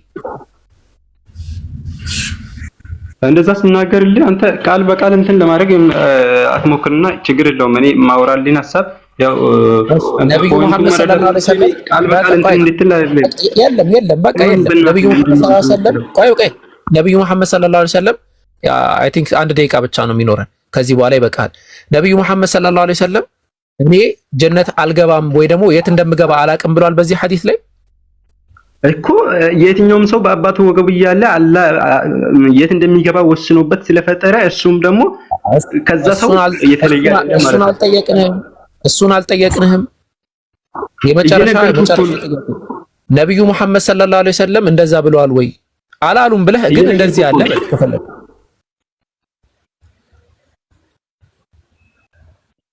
ታቲ የነገርኩህ እኮ ነው። በቃ እሺ ታች ወርደህ አንብብ። ፒኬ እንደዛ ይሻላል መሰለኝ አይደለ? እኛ ሐሳብ ላይ ሪፍሌክት እናድርግበት። ኦኬ ታብታብ አድርግ ለማንበብ ሞክር። አይመስላችሁም? ያው እሱንም ከምናደናበረው አሁን ይሄ ተደናግጦ ነገር ነው ያለው እንዳየሁት ከሆነ ማለት ነው። እና እንደዛ አይደለም ካልቻላችሁ ግዴታ እኮ ነብዩ መሐመድ ሰለላሁ ዐለይሂ ወሰለምን ማስዋሸት እኮ አይጠበቅባችሁም። በቃ አላምንም እኮ ማለትም ይቻላል እኮ ሊትራሊ ማለት ነው። አላምንም እኮ መብት ነው እኮ በቃ ድርቅ ማለትም ይቻላል። ሐዲሱ ላይ ስለምንም ስለዛ የሚያወራው ነገር የለም። ኦር የሚያወራው ግን ስለምንድን ነው? በእስልምና አስተምሮ መሰረት እዚህ ያላችሁ ሙስሊሞችም ክርስቲያኖችም ግለሰብ ቤዝድ የሆነ እንትና የጀነት ነው እንትና የገሃነም ነው የሚለውን አላህ Subhanahu Wa Ta'ala ወይም ደግሞ በነብያችን አማካኝነት ወህይ ካልመጣ በስተቀር መናገርም አንችልም። በጀማዓ ሰብሰብ አድርገን እንትና የጀነት ናቸው እንትና የጀሃነም ናቸው ብለን ልንናገር እንችላለን። በደንብ አድርጋችሁ አስተውሉ። ለምሳሌ ልጆች የጀነት ናቸው ወይስ የጀሃነም ናቸው ስንል ሁሉም ልጆች የጀነት እንደሆኑ ነብያችን መሐመድ ሰለላሁ ዐለይሂ ወሰለም በልጅነት የሞተ ሰው የጀነት እንደሆነ ተናግሯል። ሱነን አቢ ዳውድ ሐዲስ ቁጥር 4403 ላይ ሩፊዐ አልቀለሙ ዐን ሰላት ከሶስት አካላቶች ይህ መጻፊያው ወይም ደግሞ ወንጀል ሰርተዋል ተብሎ የሚጻፍላቸው አካላቶች አይጻፍባቸውም። ሶስት አካላቶች አኒ ናኢም ሐታ ይስተይቅዝ የተኛ ሰው እስኪነሳ ድረስ ወአኒ ሰቢይ ሐታ ይህተሊም ለአቅመ አዳም ደርሶ ወይ ደግሞ ለአቅመ ሔዋን ደርሳ መቀባጀር ይባላል በአማርኛው እና ያንን እስክደርስ ድረስ ልጅ ወአኒል መጅኑኒ ሐታ ያዕቂል ያበደ ሰው ደግሞ ከእብደቱ መለስ እስኪል ድረስ አይጻፍበትም ብለው ነብያችን መሐመድ ሰለላሁ ዐለይሂ ወሰለም ተናግሯል። በሌላም ሐዲስ ላይ እነዛ ሙታን ልጆች በነብያችን ኢብራሂም ጎን ሆነው እንዳዩአቸው ነብያችን መሐመድ ሰለላሁ ዐለይሂ ወሰለም በሐዲሳቸው ተናግሯል ማለት ነው። እና ሐዲሱ የሚያወራው ያ ነው እንጂ ያ ልጅ የጀነት ነው የጀሃነም ነው ሳይሆን ሐሳቡ በጠቅላላው ካልሆነ በስተቀር በግለሰብ ደረጃ እንትና የጀነት ነው እንትና የጀሃነም ነው ማለት ስልጣን እኛ የለንም ለማለት ነው። ይሄ ነው ሐሳቡ። በሐዲስ ላይ ቀደም ያነሳነው ነገር ነበረ። ነብያችን መሐመድ ሰለላሁ ዐለይሂ ወሰለም የጀነት ናቸው ወይስ የጀሃነም ናቸው ሲባል አይደለም ነብያችን መሐመድ ሰለላሁ ዐለይሂ ወሰለም እኛ ምእመናኖች ራሱ የጀነት መሆናችንን ሙሉ በሙሉ መመስከር እንችላለን። አላህ Subhanahu Wa Ta'ala قد أفلح المؤمنون እነዛ ምእመናን አካላቶች የጀነት ናቸው ብሎ ያስቀምጣል። ፈላህ ሆነዋል ማለት ጀነት ገብተዋል ማለት ነው። فمن زحزح عن النار وأدخل الجنة فقد فاز ከጀነት ከጀሃነም ተነስቶ ወደ ጀነት የገባ ሰው ያ በእርግጥ አሸንፏል ብሏል። አላህ ከጀነት ሰዎች አድርገን ማለት ነው። ፒኬ ይቀጥሉ። አፍዋን አሚን ጀዛከላህ። ስለዚህ ምንድነው ያቀረበው መስፈርት ነበረ። አንደኛው መስፈርት ውድቅ ሆኗል ማለት ነው። ከዚህ በኋላ ይህንን መስፈርት ይዞ ሌላ ቦታ ላይ መሄድ አይጠበቅበትም።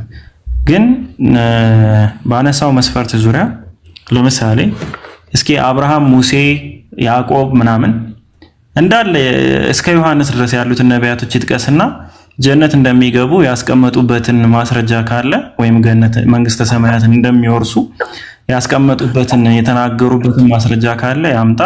ያንን ማስረጃ ማምጣት የማይችል ከሆነ ደግሞ በራሱ መስፈርት መሰረት እነሱ ይወድቃሉ ማለት ነው።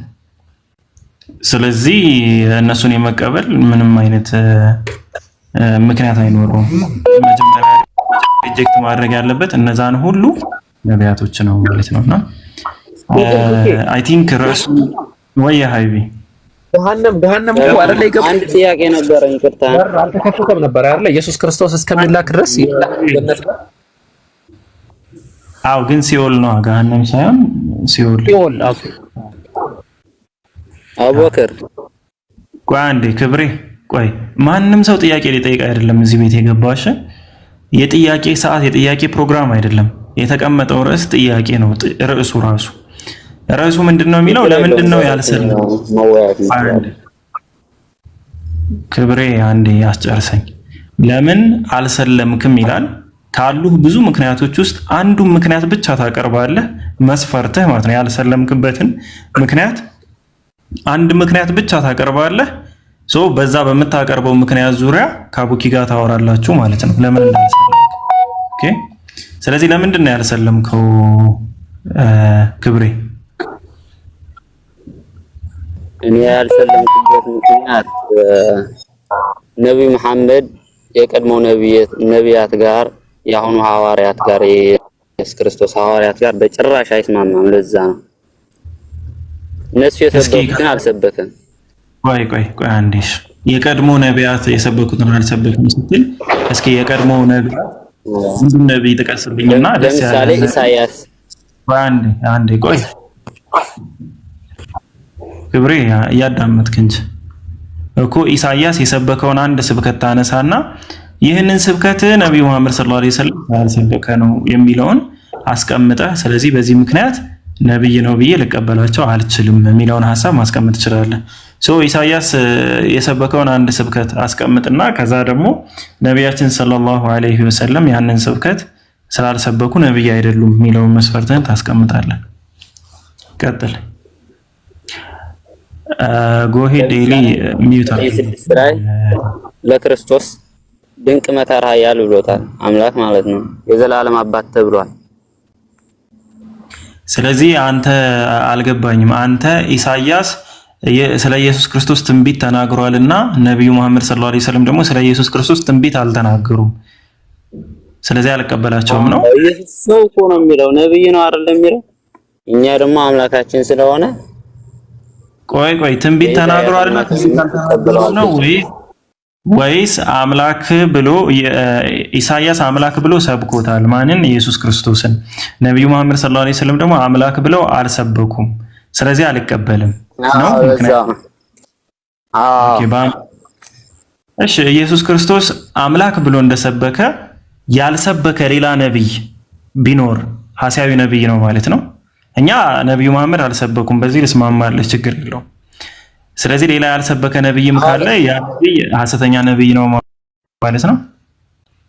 እሺ ለነብይ መሐመድ ማለት ትንቢት የተናገረለት አንድ ነብይ ይስታል። ክብሬ አንድ ፖይንት ብቻ ነው ያልኩህ። አሁን ችግር ይሄ ነው። ስለዚህ ወደ ሌላ ሐሳብ አትሄድ። ስለዚህ በአንተ መስፈርት መሰረት ኦኬ ለነብዩ መሐመድ ሰለላሁ ዐለይሂ ወሰለም ስለ ኢየሱስ ክርስቶስ አምላክነት አልሰበኩም። ኢሳይያስ ግን ሰብኳል። ስለዚህ ስላልሰበኩ ነብይ አይደሉም። ይሄ ነው መስፈርትህ? አዎ በጣም አሪፍ። ስለዚህ ይህንን ያልሰበከ ማንኛውም አካል ቢኖር ነብይ ልንለው አንችልም ማለት ነው አይደል? አሁን እምልኮ የቀድሞት ነቢያት ጋር ጭራሽ ሊስማማ አይችልም ባስተምሮቱ ማለት ነው። በቃ አዋልክ እኮ በቃ አሁን ሌላ ሰፈር አትሂድ። በቃ እንደዛ ካልክ ጥሩ ተስማምተናል፣ መስፈርትን ተቀብለናል። አዎ በአንተ መስፈርት መሰረት ነቢያችን ሰለላሁ ዐለይሂ ወሰለም ስላልሰበኩ ትክክለኛ ነብይ አይደሉም። በአንተ መስፈርት መሰረት ጥሩ ነው። ስለዚህ ወደ ኢሳይያስ እንመለሳለን። እስኪ አብርሃም፣ ያዕቆብ፣ ይስሐቅ እንትናን ጨምሮ በለዓምም ነብይ ነው፣ ዕንባቆምን ጨምሮ እስኪ ኢየሱስ ክርስቶስ አምላክ ነው ብሎ የሰበከ ከነዚህ ውስጥ አንድ ነብይ አምጣ። ካላመጣህ ደግሞ ማስረጃ ካላመጣ እነዚህ በሙሉ ነብይ አይደሉም ማለት ነው በአንተ መስፈርት መሰረት። ስለዚህ እነሱንም መቀበል የለብህም። በደንብ ነው የምቀበላቸው። የእነሱ አስተምሮና የሌላቸው አስተምሮ ነቢያት በደንብ ስለሚስማማ እኮ ነው የምነግርህ። የሰበኩበትን አሁን መስፈርትህን እንዴት እንደሚያሟሉ ማስረጃ አቅርብልኝ። ኢየሱስ ክርስቶስ አምላክ ነው ብለው የሰበኩበትን ኢሳይያስን ጨምሮ ማስረጃን አቅርብና ነብይ ናቸው ነው በላቸው። እነሱ አልተረዳኝም መሰለኝ። እኔ የምልህ የቀድሞ ነቢያት በሙሉ የሰበኩትን አልሰበከም በጭራሽ። እሺ አላህ የሚታወቅ ከሆነ በነቢያት ምንድነው ስብከታቸው አልኩ አይደል? ምንድነው ስብከታቸው ስለ የኢየሱስ ክርስቶስን አምላክነት ሰብከዋል፣ ኢሳይያስ ሰብከዋል አልክ። ስለዚህ አሁን ወደ ስብከታቸው ዲቴል ሆነ ኢሳይያስ የሰበከበትንም አብርሃምም የሰበከበትን አምጣና ነብይነቱን አትረዳል። ችግር የለም። ኢየሱስ ሳይገለጽ ሳይሆን ያህዌ ራሱ ያህዌ አይደል የሰበኩት ነቢያት በሙሉ እኮ ያህዌ እኮ ነው የሰበኩት። እሺ አላህ የሚባል ነብይ አንድ ነብይ የሰበከ እሺ አሳየኝ በማስረጃ ማለት አብርሃም ያህዌን ለመስበኩ ማስረጃ አስጠኝ እስኪ። አብርሃም ያህዌን ለመስበኩ በአብርሃም እኛ እኮ ከሙሴ በፊት እኮ መጽሐፍ የለም ብለው እኮ ነው ምናምን። ስለዚህ አብርሃም ነብይም አይደለም ምንም አይደለም ማለት ነው። አትቀበለውም አብርሃምን? እቀበለዋለሁ እንጂ በደንብ አድርጌ። ያህዌን ሰብኳል አብርሃም? እስኪ ያህዌ እያለ ያህዌ የሚባል አምላክ እያለ የሰበከበትን ማስረጃ አምጣ። እኛ ደግሞ ከሙሴ በፊት መጽሐፍ አልነበረም። ራሱ ሙሴ ራሱ ስለጻፈ እኮ ነው የምቀበለው። የአብርሃም ነገር ስለጻፈልን የአብርሃም በደንብ አድርጎ ስላስረዳን እኮ ነው አብርሃም እንቀበለው። እሺ ሙሴ አብርሃም ያህዌ እያለ ይሰብክ ነበር ብሎ የጻፈበት ማስረጃ ካለ ሙሴ እሱን ማስረጃ አምጣና አብርሃምን እናሳልፈው ነው የምልህ በመስፈርቱ። ካልሆነማ ሌላ እንትን አታውራ፣ ወደ ሌላ ሰው አሳልፌ ይሰጣል። ስለዚህ ለሱ ማስረጃ አምጣ መጀመሪያ። የነሱ ከአብርሃም በፊት ከሙሴ በፊት መጽሐፍ አልነበረም። ከየት አመጣልሃለሁ ታዲያ? እኛ እናምን መጽሐፍ ነበረ ወይስ አልነበረም ብዬ አልጠየቅኩም። መጽሐፉን ተወው አልኩህ እኮ። ሙሴ ራሱ አብርሃም ያህዌ ብሎ እየሰበከ ያስተምር ነበር የሚል ማስረጃ ሙሴ ራሱ ከጻፈ ያንን የጻፈበትን አምጣ። ስለ አብርሃም የአብርሃምን ታሪክ በሙሉ ከሙሴ መጽሐፍ ከኦሪቶች አይደል የምታገኘው? ስለዚህ ከዛ ማስረጃ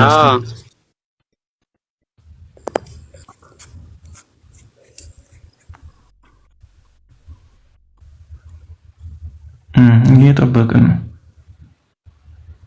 ወይ? ነገሩን ላቀለልልህና እኔ አብርሃም ያህዌ የሚባለውን ስም እንደማያውቀው ልንገር። አብርሃም፣ ይስሐቅ፣ ያዕቆብ እንደማያውቁት ማስረጃ ላቅርብልህና የሶስቱንም ነብይነትና ጻድቅነት ውድቅ ታደርጋለህ ማለት ነው። አሁን እስኪ ያሳይሽ። ስለዚህ ካየህ የሶስቱን ነብይነት ወይም ደግሞ የሶስቱን ጻድቅነት ምናምን ታቆማለህ ማለት ነው። በጻድቅ መቀበል አይደል? ራሱ ያህዌ እኮ የአብርሃም የይስሐቅ የያዕቆብ አምላክ እንደሆነ እኮ ራሱ ተናግሯል። እሱማ የሁሉም ፍጥረት የኔም አምላክ ነው። የሁሉም ፍጥረት አምላክ አንድ ነው። ሲጀመር አምላክ ነው ሳይሆን አብርሃም ይስሐቅና ያዕቆብ ያህዌ የሚለውን ስያሜ አያውቁትም። ለዚህ ማስረጃ ከሰጠው አንተ ከምታምንበት መጽሐፍ ከመጽሐፍ ቅዱስ ለዚህ ማስረጃ ከሰጠው አንተ የሶስቱን ጻድቅነትን በለው ነብይነትን በለው ምናምን ውድቅ ታደርጋለህ ማለት ነው።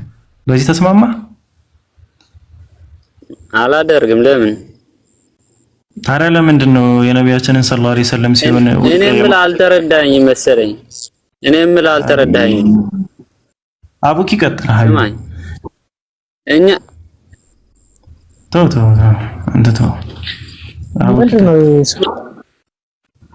ምን አቅል አልተረዳኸኝ መሰለኝ። እኔ የምልህማ ያህዌ ራሱ የአብርሃም የይስሐቅ የያዕቆብ አምላክ መሆኑ ተናግሯል። ያህዌ የኔ አምላክ ነው ወይስ አይደለም? ወይ አቡኪ አይቀጥሉ። እኔ መጨረሻ አካባቢ ነው የገባሁትና ቀጥሉ ማለት የመጣሁት አልሰማችሁም። አፍ እሺ እኔን የፈጠረኝ ማን ነው? ክብሬ እስኪ ንገረኝ። ስላሴ ነው።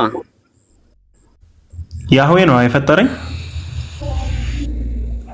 ስላሴ ነው የፈጠረ። አዎ ያህዌ ነው የፈጠረ። ያህዌ አይደለም እኮ። ያህዌ ከሆነ የፈጠረኝ ያህዌ የኔም አምላክ ነው ማለት ነው። ለምን? ስለፈጠረኝ። እኔ ግን ያህዌን አላመልከውም ወይስ አልገዛው። ስለዚህ ስለሱ አይደለም ማወራ።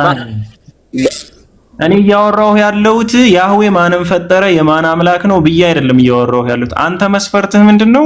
ነብዩ መሐመድ ሰለላሁ ዐለይሂ ወሰለም ያህዌን አልሰበኩም፣ ስለዚህ ነብይ አይደሉም አልከኝ። ያህዌ የሚለውን ስም ይዘው ስላልሰበኩ ማለት ነው። ስለዚህ ይህን መስፈርት ወሰድኩልህና አብርሃም ይስሐቅና ያዕቆብ ያህዌ የሚባለውን ስም እንደማያውቁት በማስረጃ ከሰጠው የሶስቱንም ነብይነት ውድቅ ታደርጋለህ ወይ? የሶስቱንም ጻድቅነት ወሬቨር ውድቅ ታደርጋለህ ወይ ነው አሁን እኔ ሐሳብ በአንተ መስፈርት ማለት ነው። የነሱ አምላክ ነው አይደለም የሚል ጥያቄ ነው ያልጠየቅኩህ። ማን ጠየቀህ እንደዛ?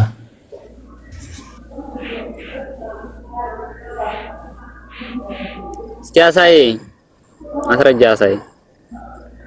ዲል ሊኖረንም አይገባል። መጀመሪያ ተማምነን ነው ማሳየት። ይርሐመኪላ ችግር የለም ማሳይ እኮ። ስለዚህ ስምምነት አድርገናል ማለት ነው። ይሄን ቃልን አትክደው። ለምን ትክደዋለህ ነው?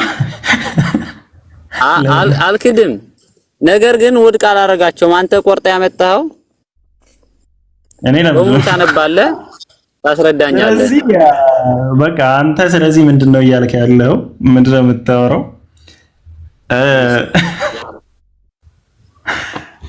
ይህንን ስም አወቁትም አላወቁትም የነሱን እቀበላለሁ። ነቢያችን ሰለላሁ ዐለይሂ ወሰለም ግን ይህንን ስም ካላወቁት አልቀበልም ነው አይደል?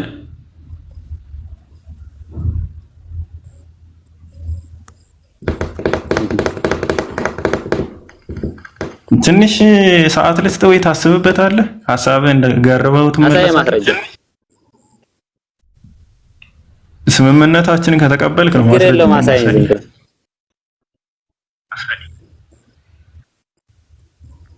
ችግር የለውም አትበል። ተስማምተሃል? ለምንድን ነው የክርስቶስ አምላክነት ማትቀበሉት? እስቲ አንድ ምክንያት ንገረኝ። ኧረ እኔ 89 ምክንያት እነግርሃለሁ። የምን አንድ ዛሬ ርዕሳችን አይደለም፣ ስለዛ አላወራም። አሁን የተጠየቀውን ብቻ ነው የምትመልሰው።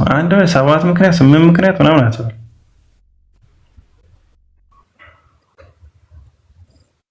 ችግር የለውም። እሺ ርዕሱ ምንድነው እንዴ? ለምን ክርስቲያኖች ተስማማ? ካሜራ ልክፈት ጋሼ። በደንብ እስማማለሁ። ክርስትና ወይስ እስልምና? ምን ነው የምታወራው? ጤነኛ አይደለም እንዴ? ርዕሱ ጋር እናውራ።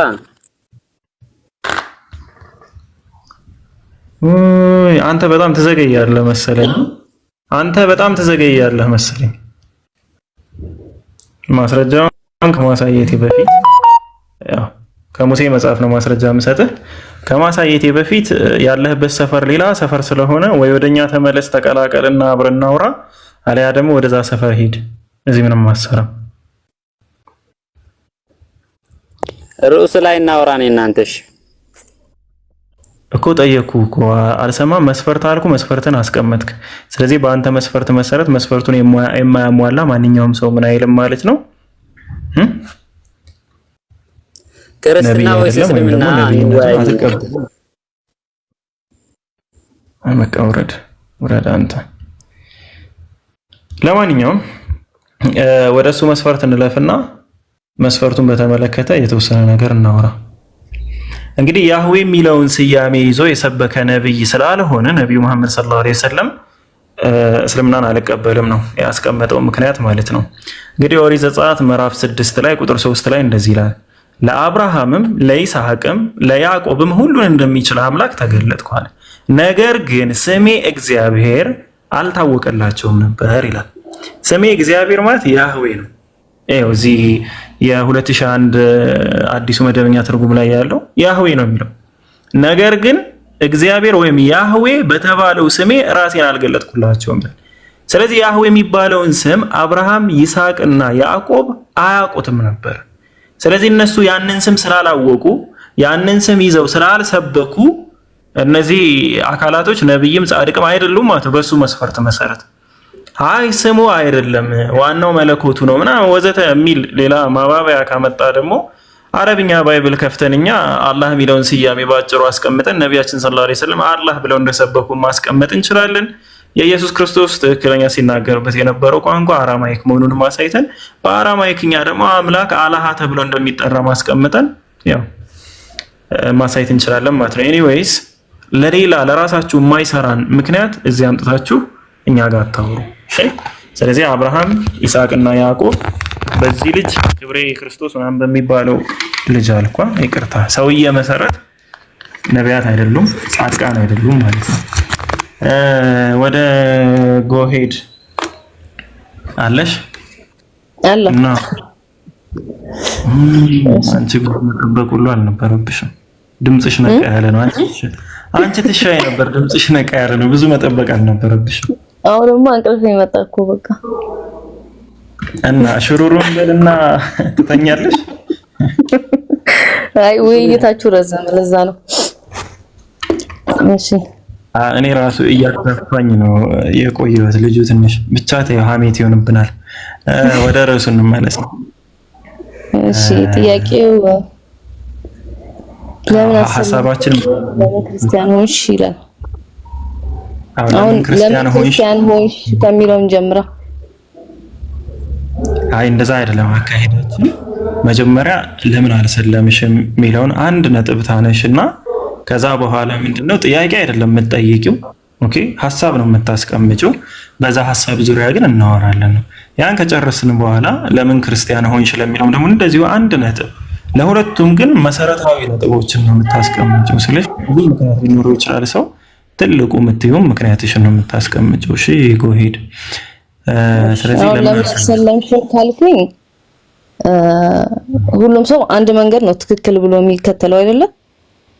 በመጽሐፍ ቅዱስም ከሄድክ አንድ መንገድ አለ ነው የሚለው ወደ ፈጣሪ የሚወስደው። እኔ ደግሞ ያንን መንገድ አግኝቼዋለሁ ብዬ ስለማስብ በራሴ በሌላ መንገድ ማለት ነው ብዬ ስለማስብ እስላም አልሆንኩም ማለት ነው፣ አልሰለምኩም። የራሴ መንገድ ስላለ ለምሽበት ምክንያት ክርስቲያን ስለሆንሽ ነው። ያው ክርስቲያን ስለሆንኩኝ እና ክርስትና ደግሞ ወደ ፈጣሪ የሚወስድ አንድና ትክክለኛ ብቸኛ መንገድ ነው ብዬ ስለማምን እስላም ልሆን አልችልም።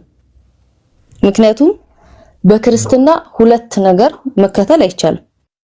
አንዱን ነገር መምረጥ አለብህ። ልክ አሁን በሐሳብሽ በሱ ሐሳብ ተስማምቻለሁ። የአንቺ ምክንያት ኦሬዲ የተሻለ ነው። ሶ በንጽጽር አንዳንድ ነገሮችን ላስቀምጥልሽና በዛ ዙሪያ ላይ ክርስትና ያለውን ነገር ታስቀምጫለሽ። ወይም ደግሞ አምላክ የሆነው እስኪ ስንት አምላክ ነው የምታመልኪው? ለምሳሌ በክርስትና ላይ መጽሐፍ ቅዱስ ነው የሚለው አንድ አምላክ አለ ነው የሚለው። ስለዚህ አንድ አምላክ ነው ማመልከው እኔ። አንቺ አንድ አምላክ ማመልኪው በጣም አሪፍ። ያ የምታመልኪው አንድ አምላክ አባትና ልጅ አለው? አባት ፈጣሪ አልተፈጠረም ሲጀመር አይደለ? አይ ተፈጥሯል። ስለዚህ አባት ሊኖረው አይችልም። ኖ ስለዚህ ተፈጥሯል። ካልተወለደ ፈጣሪ ካልተወለደ እንዴት አባት ይኖረዋል? ፈጣሪ ደግሞ ሊወለድ አይችልም በመጽሐፍ ቅዱስ ማለት ነው። ምክንያቱም ፈጣሪ መጀመሪያ መጨረሻም የለውም ነው የሚለው መጽሐፍ ቅዱስ ላይ። አዎ በጣም አሪፍ ነው። አታርዝሚውና አጠር እናድርገው። ስለዚህ አንቺ የምታመልኪው አንድ አምላክ አባት የለውም ብለሽናል። ጥሩ ልጅስ አለው ወይስ የለውም? በክርስትና ስትሄድ ለፈጣሪ እኛ ሁላችንም ልጆቹ ነን። ልጅ ማለት በአይነት ልጅ ስትሄድ ኦንቶሎጂካሊ ልጅ አለ በፍቅር አልወለደም። አሁን እንደ ሰው በሚወልድበት መንገድ ልጅ ሊወልድ አይችልም ፈጣሪ። ግን እኛ ሁላችንም ፈጥሮናል አይደል ፈጣሪ። አንዴማ ጎሄድ አሁን እኛ በፍጡራን ለምሳሌ አባት ሲባል እንደዛ ከሆነማ እኮ አባትንም ወደዛ መውሰድ ቻለሽ። አባት ማለት ክሬተር ነው፣ አስተናባሪ ነው፣ መጋቢ ነው ምናምን። ስለዚህ አባት ልንለው እንችላለን ማለትም ትችይ ነበር። ግን አባት ስትይ እሱን የሚቀድመው አካል የለም፣ ወይም ደግሞ እሱ በቃ አባት የለውም ብለሽ መልሰሻል። ልጅ አለ ወይ ስለሽም እኛ ፍጡሮቹ ልጅ ተብለን እንጠራለን። እንደዛ አይነት አይደለም የፈለኩት ምላሽ። ልጅ ማለት ኦንቶሎጂካሊ የሆነ ልክ እንደሱ የሆነ ልጅ አለ ወይስ የለውም አምላክ? አልገባኝም ጥያቄ። ልጅ አለሽ የለሽም አንቺ? እኔ ልጅ የለኝም፣ አልወለድኩም ስለ አዎ ልጅ አለ ለሰው አይደለም ማለት። እናትሽ ልጅ አላት የላትም? አላት። እናትሽ ልጅ አላት በሰውኛ መንገድ በሰብአዊ መንገድ ማለት ነው። አርግዛ ምናምን የወለደች እኮ በቃ እሷ የሚመስል ልጅ ማለት ነው አይደል? አባቱን ነው የሚመስል አንድ አትኛ ደረሽ። እንደዛ አይደለም ሐሳቢ ገብቶሻል። ስለዚህ አምላክ ልጅ ብላችሁ የምትረዱትና እናንተ ልጅ ብላችሁ የምትረዱበት መንገድና መጽሐፍ ቅዱስ ልጅ ብሎ የሚገልጽበት መንገድ አንድ አይደለም። ወይኔ ጉዴ! በስላሴ ታምኛለሽ? ጎሄድ ኧረ ተመለሽ። በስላሴ ታምኛለሽ? እኔም የፈጣሪ ልጅ ነኝ ብዬ ነው ማምነው። እሺ በስላሴ ታምኛለሽ? አመሰግናለሁ። በስላሴ ታምኛለሽ? እኔ በመጽሐፍ ቅዱስ ነው ማምነው። አምላክ ስላሴ ነው ታምኛለሽ? አምላክ ስላሴ የሚለው ቃል የለም መጽሐፍ ቅዱስ ላይ ስላሴ የሚል ቃል የለም። እንደኔ ዘማም ነው ማለት ነው። በቃ በሚያግባባን ቋንቋ አውሪሽ። አሁን ሌሎችም ኦርቶዶክስ መጣው በመጽሐፍ ቅዱስ ነው ማምነው ብለው ነው በስላሴ አምናለሁ የሚሉ። ስለዚህ እኔ የምጠይቅሽን ብቻ እንጂ አንቺ ምንድነው የጫማ ቁጥርሽ ስንት ነው ስልሽ ጃኬቴ እንደዚህ ነው አይነት ነገር አትመልሽ። በቃ የጠየቅኩሽን ብቻ። ስለዚህ በአንድ አምላክ ጥሩ። አሁን ያ የምታምኚው አንድ አምላክ ሰማያትና ምድርን ፈጠርኩ ሰራው ከሚለው ባሻገር ለመፍጠሩ ያስቀመጠልሽ ማስረጃ ምንድነው? ምን ለማለት? ሰማያትና ምድርን ፈጠርኩ ወይም የሰው ልጆችን ፈጠርኩ ከሚለው ቃል ውጪ ለመፍጠሩ ኤቪደንስ ያስቀመጠልሽ ማስረጃ ምንድነው እንድትቀበዩ የሚያደርግ? ለምሳሌ ይህንን ቃል እንዳትወስጂ የፈለኩበት ለምንድነው በየትኛውም ሃይማኖት እስልምናን ጨምሮ በየትኛውም ሃይማኖት አምላክ የሰማያትና የምድር አስገኝ ፈጣሪ መሆኑ ተቀምጧል በየትኛውም ሃይማኖት። ስለዚህ ለዛ ነው ከዛ መስፈርት እናሻሽለውና ለመፍጠሩ ኤቪደንስ ማሳያ ማስረጃ ይሆናል ብለሽ የምታቀርቢው እሱ የሰጠሽ ማስረጃ ምንድነው? ገና መጽሐፍ ቅዱስ ሲጀምር ምንድነው የሚለው? ሰማይና ምድር ፈጠርኩ ከሚለው ውጭ መፍጠሩ የሚያሳይበት መንገድ ለምሳሌ አንቺን ፈጥሯል አይደል? አንቺን አሁን እውነታ የሚባል ነገር አለ። አንቺን ሲፈጥር ለምሳሌ አንቺ ስትፈጠሪ በማህፀን ውስጥ ነው የተፈጠርሽው። አሁን የጽንስ እድገት የሚባል ወይም ደግሞ ሂደት የሚባል ነገር ይኖረዋል። ገባሽ? ሊታወቁ የማይችሉ ሚስጥሮች ይኖራሉ ከጊዜ በኋላ የወጡ እና ያወቅናቸው በተለያዩ ቴክኖሎጂዎች መሰረት ማለት ነው።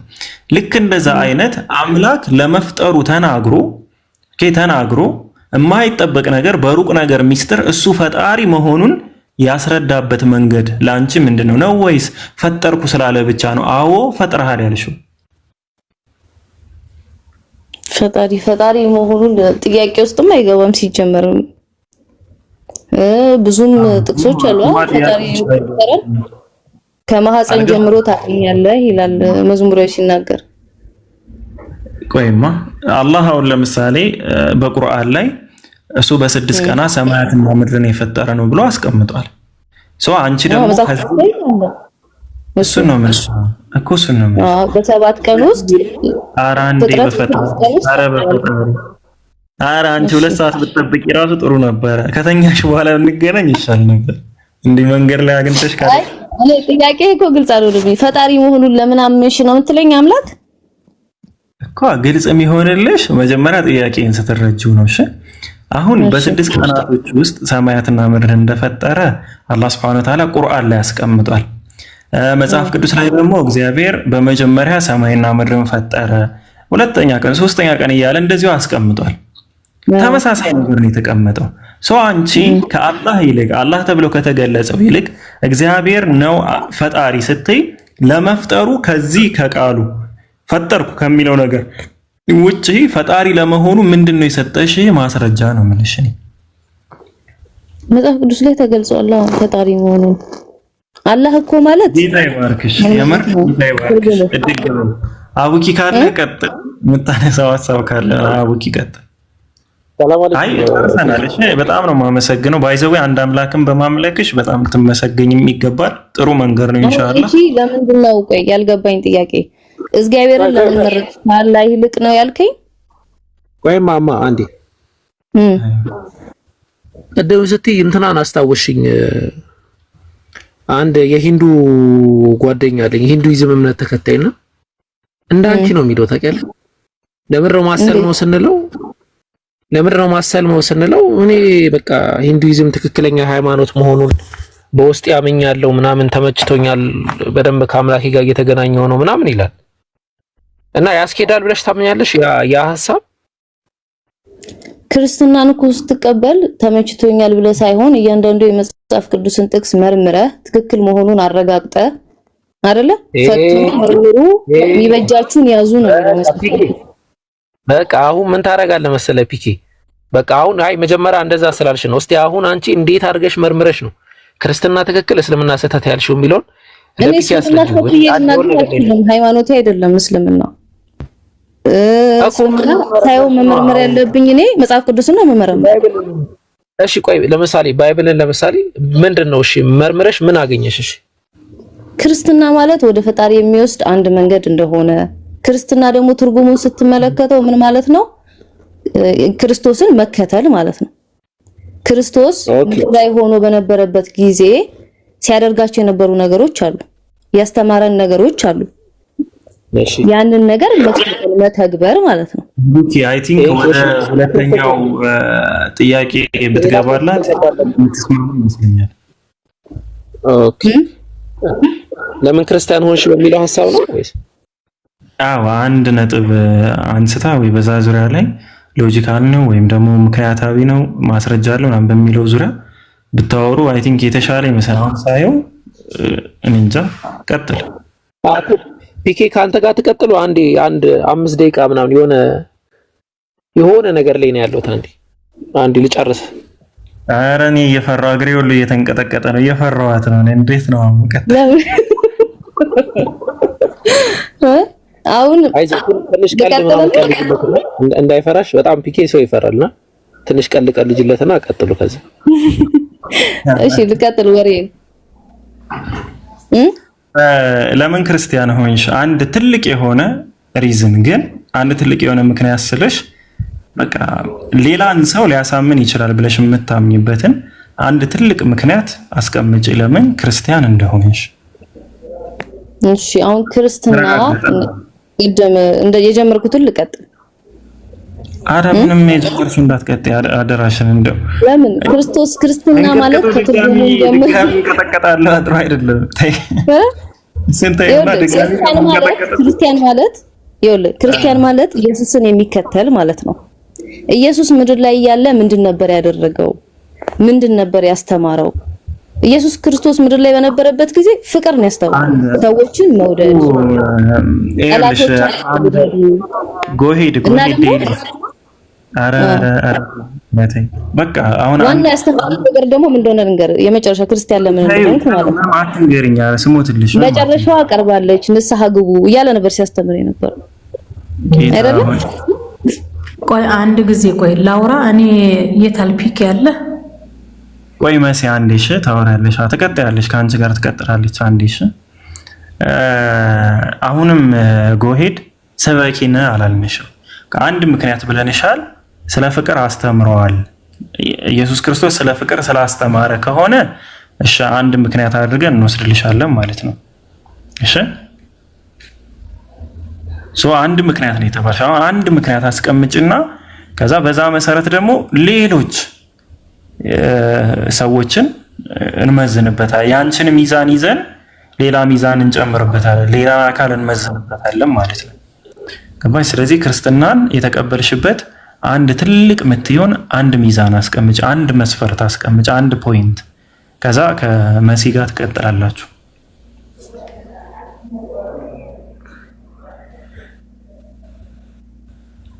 ዴሊ ሚዩት ላይ ነሽ።